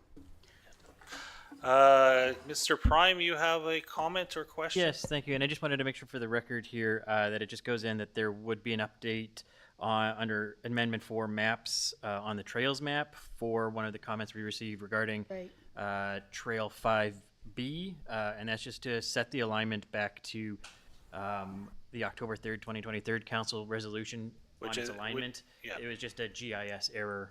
So that's So just to make sure instead of that's across the property, that it goes around the bottom of the property, the perimeter of the property. That's That is correct. the correction. Okay, so we're gonna add that one into the list of recommendations. Councillor Frizzle, did you have something else? I'm just a little confused on this master plan. Is this a master plan that the district is going to do, or is it a master plan that the developer has to do? Because it looks like the developer has to do it here. Yeah, through the mayor to Council Frizzle, you could do it either way. So there's two options. The district could say, hey, we That's really what you're want to saying. get this Okay. thing going. We're going to do a master plan. We want to have all of that foundation set so that if a developer comes in, they just look at the guidelines and off they go. Or you could have a developer who's leading the charge, who says, I want to get going right now. I'm not interested in waiting. I will, put forward a master plan. There's two different approaches that could happen there. And noting that this is a living document and it Can be can changed. and will be Yes, changed. It can be changed, yes, okay, yeah. Thank you. Great thing about OCPs is they are a wonderful guiding document, but they're not 100% set in stone. Did we have a mover and a seconder on this? Okay. So we do have recommendation 1, that amendments 1, 2, 3, and 4, and we will add the 2 extra amendments to And the that. wording would be as presented and amended. As a presented amendment in attachments A, B, C, and D, and the other 2 ones be incorporated to the official community plan, bylaw number 331 prior to third reading. Can I have a mover and a seconder on that, maybe? Moved by Councillor Sims, seconded by Councillor Matheson. Any further discussion? If not, all those in favor? And then we move to recommendation 2, because we did that as a package, which is to read this, and now I've got to find it. Here we go. It's a long one. So there is recommendation 2 that the Clearwater Official Community Plan bylaw number 331 as amended be given a third reading. Do I have a mover and a seconder on that? Moved by Councillor Matheson, seconded by Councillor Frizzer. Any further discussion? Frizzle, I'm losing my ability to speak in a straight line. If not, here we go. District of Clearwater bylaw number 331, 2026, a bylaw to adopt official community plan for the District of Clearwater, whereas pursuant to section 472 of the Local Government Act, a local government may by law adopt an official community plan, and whereas council has prepared a new official community plan covering the entirety of the area within the District of Clearwater municipal boundaries, and whereas pursuant to section 475 of the Local Government Act, council has considered providing opportunities for consultation where consultation should be early and ongoing, and provided the consultation opportunities it considers appropriate. And whereas council has specifically considered whether consultation is required with the persons, organizations, and authorities listed in section 4752B of the Local Government Act, and whereas council has consulted with the Board of Education of School District 73 and has sought its input as to the matters set out in section 4762 of the Local Government Act, and whereas pursuant to section 477 of the Local Government Act, and after first reading of the bylaw to adopt the official community plan, council has in sequence A, considered the proposed official community plan in conjunction with the district's financial plan and infrastructure master plan and the Thompson-Nicola Regional District's Regional Solid Waste Management Plan. B, referred the plan to the Agricultural Land Commission for comment. C, held a public hearing on the proposed plan in accordance with Part 14 and Division 3 of the Local Government Act. Now therefore, the Council of the District of Clearwater, an open meeting assemble, enacts the following. This bylaw may be cited as the District of Clearwater Official Community Plan, bylaw number 331, 2026. All those in favor? And that passes. Wow. Thank you very much. Appreciate that. Appreciate that. It gives me an opportunity to take a breath and a drink. So then we have recommendation 3, which is for adoption. Moved by Councillor Frizzle, seconded by Councillor McKenzie. District of Clearwater, bylaw number 331, 2026, a bylaw to adopt the official community plan for the District of Clearwater. Whereas pursuant to section 472 of the Local Government Act, a local government may, by bylaw, adopt an official community plan, and whereas council has prepared a new official community plan covering the entirety of the area within the District of Clearwater municipal boundaries, and whereas pursuant to section 475 of the Local Government Act, council has considered providing opportunities for consultation where consultation should be early and ongoing, and provided the consultation opportunities it considers appropriate, and whereas council has specifically considered whether consultation is required for the persons, organizations, and authorities listed in section 475 2B of the Local Government Act, and whereas council has considered with the board of, with the Board of Education of School District 73 and has sought its input on the matter set out in section 4762 of the Local Government Act, and whereas pursuant to section 477 of the Local Government Act, and after first reading of the bylaw to adopt the official community plan, has in sequence considered the proposed official community plan in conjunction with the district financial plan and infrastructure master plan and the Thompson-Nicola Regional District's Regional Solid Waste Plan, referred the plan to the Agricultural Land Commission for comment, and held a public hearing on the proposed plan in accordance with Part 14, Division 3 of the Local Government Act. Now therefore, the Council of the District of Clearwater, an open meeting assembles and acts as follows. Something that I just, this bylaw may be cited as a District of Clearwater Community Plan bylaw number 331, 2026. All those in favor? And we have passed an OCP. Congratulations, everybody working on this. We are going to have it in camera. First, we do have quite a lot because it is that season. Correspondence information only. Is there anything on that list that anybody would like to speak to? Go ahead, Councillor Herring. I'm not sure if we need to send a letter of support because it's substantially similar to advocacy we've done before, but the proposed resolution engagement on pipeline valuation changes, I think, would be a critical issue for us going forward. I know you've been involved, so. During the course of this meeting, we actually received a response from the Minister of Finance for our November 4th request for a letter, and it's basically what you think. The only thing that is of interest to the current conversation is the Minister of Finance, so I believe Mr. Prime can correct me because I'm reading it on my phone, states that they are going to bundle all linear property utility assessments into one process instead of singling out just the pipelines. So they're going to look at power lines, other utilities, telephone transmission and things, and do the whole process together as one from this point on. And I don't know how definitive that is, or it solves our problem, and if they're going to do that this summer, which means it comes back for this fall for the next council, or if that's a multi-year process. Anyways, that only took, it was five months to basically get to the answer which we all expected. So yes, it's still in the air. It is the short answer to your thing. Go ahead, Mr. Johnson. So on that point, I think it would be good to send a letter to support the resolution to the body that sent that. Another one which is connected as well is the PST exemption. There's one of the proposed PST on consulting type services to municipalities, because that's a straight transfer of cash from local governments to the provincial governments. Sounds like We it. don't know exactly what the financial impact will be on us, because there's some fairly complex rules on how that's going to work. But it's a straight tax straight tax grab from us to the province. So I think we need to send her a letter of support for that resolution that the District of Peachland is doing up to Silga. So it could be discussed there. And Abbotsford did that as well, and Abbotsford as well did the pipeline one. So, one is the City of Abbotsford pipeline valuation one. Does somebody wish to make a motion on that one?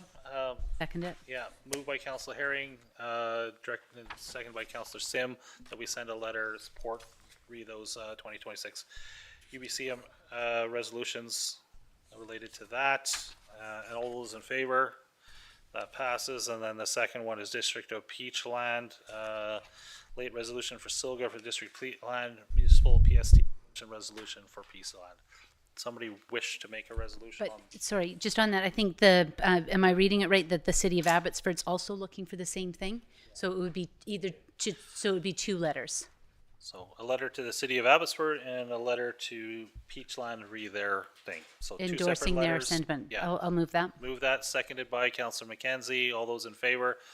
And that passes. And any of the other ones that come up, if you see something in the future, we can always bring it back to the next council meeting. So I did, it was the letter from the fellow over in 100 Mile, JJ McLean. I just wondered if there was any thought to that, or if it was maybe too premature in the discussions, but it was an interesting concept he brought forward. My understanding is that TASECO is actually looking at this already, along with BC Hydro. And maybe you remember more. I don't know if that was part of our conversation with BC Hydro or not. No. This is an ongoing thing. I don't even know if this is valid anymore. So this came in February the 27th. Yeah, there's been, I don't know if it actually did come in February 27th. There's been multiple versions of this. My understanding is that there are alternate transmission line plans being developed, so I don't even know if it. So given that there's so many changes, and he started a conversation, is key on the conversation, has there been a response back to him saying that it, We or don't something? know that because we wouldn't be in that loop. Well, just for us to receive the email. Not at this point. You can The go ahead, one Mr. option would be a letter just requesting the consideration of alternate routes. Yeah, you can do that if you want. I mean, yeah. Go ahead if you'd like. Yeah, I just thought that there was some merit to it. It supported some other things. I will second it from here. Great. So Yeah. moved. So moved, seconded by me. All those in favor? And that Elsa, passes. do you know the motion? Or you? Thank you. I can. To I just don't usually do it because it's complicated. Where are we now? 20.1, Council Matheson's notice of motion. Oh, hey, look at that.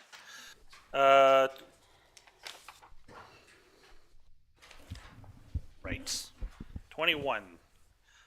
Councillor Matheson's notice of motion. So this was presented at the last council meeting.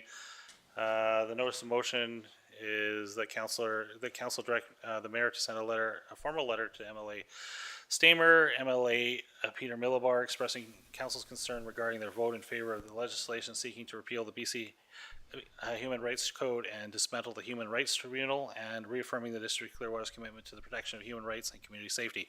Discussion. I'd just like to make an amendment to that motion and removing Peter Millibar and just leaving in there Ward Stamer. Okay. And if I can speak to it. You can speak to it. Thanks for listening. I'm asking council for support in this, and I rise in support of this motion. And to be clear about why it matters to this community and to this council. We're living in a time where misinformation spreads quickly. Real people feel the impact. People are tired of it, tired of misinformation, tired of divisive rhetoric, and tired of watching serious issues and even tragedy turned into political battlegrounds. Recently, independent MLA Tara Armstrong introduced a bill to repeal the British Columbia Human Rights Code and dismantle the Human Rights Tribunal, the very protections that safeguard people from discrimination. Well, that bill was ultimately defeated. 37 MLAs of the Conservative caucus, including our own Ward Stamer, voted to advance it to debate. That matters. Leadership isn't judged by intent, it's judged by the impact it has on our communities across BC. While I don't doubt the good intentions of our elected MLAs or their support for human rights legislation, leadership is not defined by intention alone. It is defined by the consequences of the actions we choose to support. Parliamentary privilege protects debate, but it does not remove responsibility that those words are put into the public in debate. Leadership has responsibilities, and those words matter. The contents of that bill and the well-known public rhetoric associated with Ms. Armstrong were known in advance through her own social media postings and statements. Her commentary on issues affecting transgender individuals has been widely criticized as inflammatory and misleading, particularly after the Tumbler Ridge tragedy. Bringing forward a bill of this nature in this moment was tone deaf and a failure to read the room. It failed to reflect the broader context, including recent events in Tumbler Ridge, and it would have amplified narratives that have already caused harm to vulnerable people in our province and in our community. When that kind of messaging is elevated by elected officials and allowed to further that harmful rhetoric under the protection of parliamentary privilege, it amplifies that kind of harmful messaging. It doesn't stay in Victoria. It's amplified through media and newspapers, whatever. It reaches communities like ours. It affects how people feel in our communities, their safety. It affects whether people feel seen, respected, and protected. We've already seen the alarmed response to this vote. Organizations, members of the LGBTQ+ community, and other councils in the province have raised concerns and written letters because this is being perceived as an attack on foundational human rights protections. Many people don't understand the process. All they saw was the vote. That is why this matters here. Council advocates all the time for roads, for healthcare, for infrastructure, many other things about safety in our community, safety and welfare. And this is no different. This is about the safety and well-being of the people in our community. Human rights legislation is a fundamental part of that safety. It is a part of our role to speak when something affects the people that we represent. This motion does not control provincial legislation, but it does make one thing clear, where this council stands. Because silence is not neutrality, as I said before, silence is abdication of our responsibilities. If we are willing to advocate for roads and services, we must be willing to stand for the dignity, safety, and rights of people who live here, and that is our responsibility. And that is what this motion does. It clearly states that this council fully supports the human rights legislation and tribunal in BC, and indeed across Canada. Human rights are not negotiable. And I would ask council to support this motion in writing a letter to our MLA that we stand firmly behind the human rights in this province and the tribunal. Thank you. Questions or comments? Councillor Sim. Thanks, and thanks for your continued passion, Councillor Matheson. I just want to affirm without hesitation my strong support for the British Columbia Human Rights Code and the protection it provides to residents in our community. Can you speak in the mic a little bit there? I want to begin by reaffirming without hesitation my strong support for the British Columbia Human Rights Code and the protections it provides to our residents in our community. And again, I appreciate your commitment and your care and your passion for this. At the same time, I will not be supporting the motion. My decision is grounded not in disagreement, but about the importance of the Human Rights Code, but in a belief that this matter falls outside the proper jurisdiction or lane. When municipal councils begin interpreting or evaluating provincial votes, we risk blurring the clear boundaries that help maintain effective, respectful intergovernmental relationships. We also risk setting a precedent that could draw this council into future provincial debates, regardless of topic or party, which is not the role entrusted to us by our residents. And so while my commitment to human rights and the protections of the code remains unwavering, I believe that staying within our municipal mandate is essential to good governance and will not be supporting the motion. I would support a motion where council reaffirms our district commitment to the principles and protections outlined in the British Columbia Human Rights Code. For that, anybody else? Councillor Matheson? Yeah, if I could just respond to that, I agree. We are not trying to alter legislation or alter any sort of rights that the MLAs have. I am simply asking that we reaffirm, as council, as you stated, our stands firmly behind the human rights bill in this province. Councillor Herring? Yeah, I would be inclined to support an amended version that read just that. I love the idea of affirming our support for that, but you know, because my thought process is kind of similar to yours. It's impact over intent, and judging by the provincial positions that have been taken by MLA Stamer's party, the likelihood of an about face on this based on our letter is pretty low, in my opinion, and we have to seek support for many provincial initiatives from our local MLA. So I think, in my opinion, proactively expressing our opinion is going to have more impact than sort of a critique of someone else's opinion. That's my take. Go ahead, Councillor Matheson. Yeah, one of the concerns that came up with all this is that we were interfering with the reading the ability to debate the bill in the House. And I agree that debate is needed. However, operating under the parliamentary privilege that is offered to MLAs, that comes with a responsibility. And allowing the platforming of this sort of rhetoric has a definite impact on our community. And that's basically the message I want to send. The caucus was, from what I understand, talking to MLAs, the caucus was instructed to carte blanche, bring everything forward to the debate stage. But I feel that there's a responsibility on the MLAs to realize that by doing it carte blanche, it's bringing forward and allowing a certain type of rhetoric that cannot be taken back.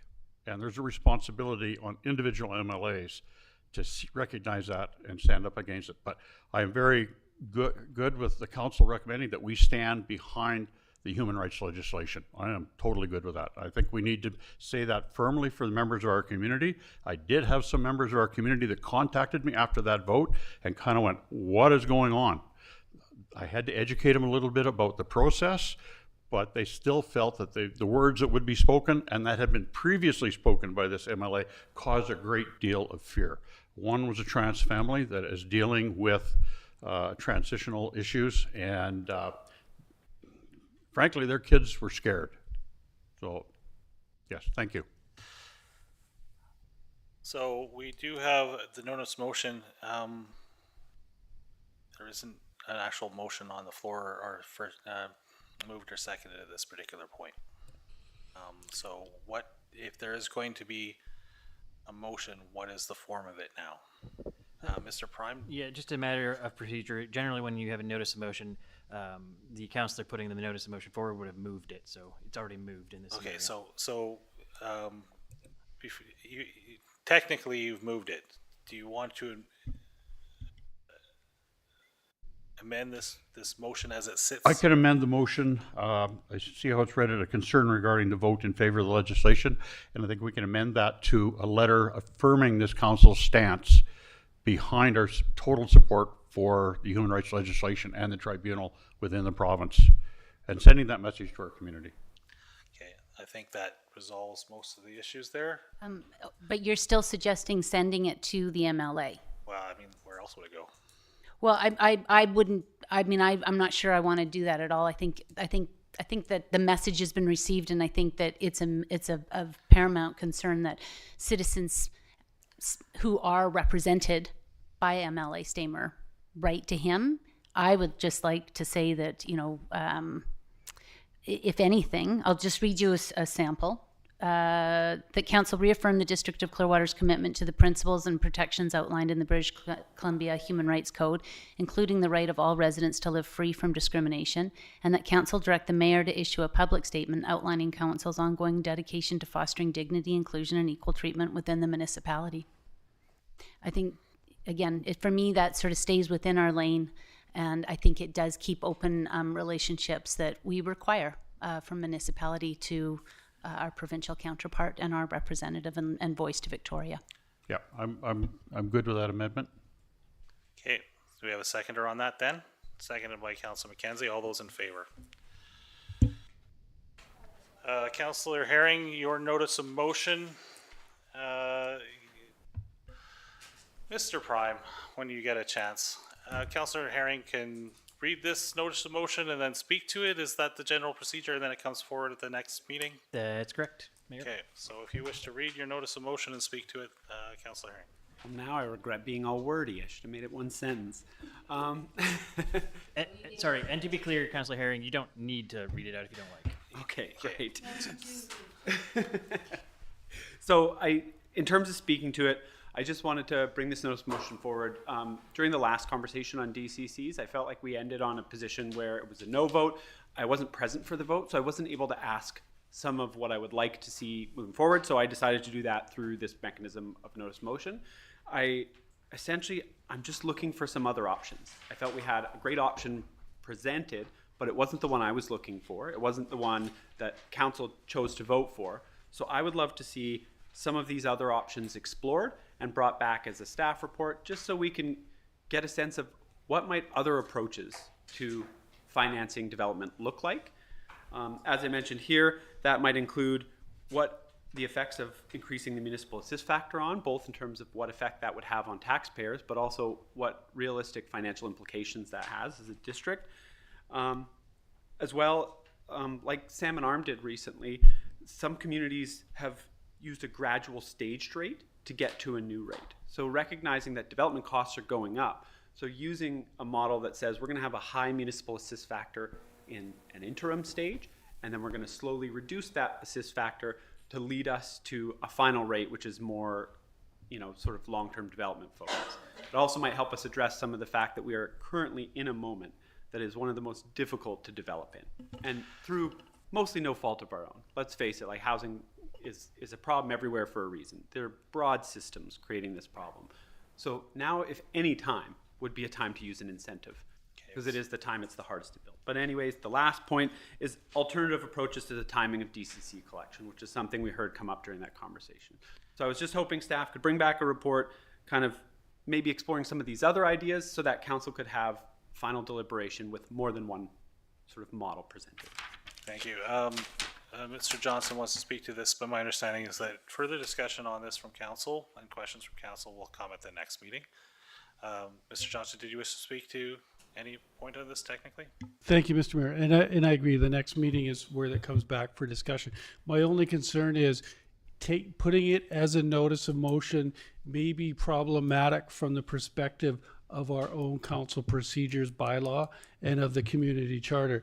In this case, the motion was actually voted on and defeated. And typically you can do a reconsideration would be the mayor has a month to say, I want to have this motion reconsidered.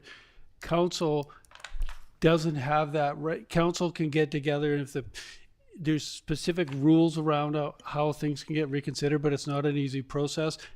And I think the time frame for that has passed anyways. So I'm not sure if nothing is changed in the area of DCCs of whether this could even come forward and be for reconsideration, since council's already said no. Okay. But it's something before council discusses this on the 14th meeting, I'll have a more definitive answer on that one. Yeah, I think that's a conversation that you and the CA need to have. Okay, good with that. We move on to 21, public question and comment period. Are there any, I know you're somewhat awake back there. Are there any questions or comments from the public? You were saying something about BC Hydro going a power outage again? There'll be another one the second week in September. on the Sunday. It'll be 6:30 in the morning till 7:30 at night, so 13 hours. And it'll be basically the same thing as last time. The reason they do it in September is because they want to beat the snow. What they don't want to do in the summer during peak tourism season. Hopefully it's shorter than that, but that's what they intend to do. And one minor amendment there is Okay. just that it's 7 until 7. The 6:30 and 7:30 is only for Sun Peaks because they have some extra switching equipment. that they Okay, need to thank you. So yeah, okay. Sun Peaks has a different time frame than us, so 7 to 7. Okay. Any further questions for the public? If not, we need to move into camera. There is a recommendation that the meeting be closed to the public pursuant to sections 91 of the community charter, discuss matters relating to C, labor relations or other employee relations, and I'm assuming, discussion, or is it L, discussions with municipal officers and employees respecting municipal objectives, measures, and progress reports for the purpose of preparing an annual report under section 98 of annual municipal report. Can I move it a seconder on that? Moved by Councillor McKenzie, seconded by Councillor Frizzle. All those in favor, and we will take a recess till 5:10-ish.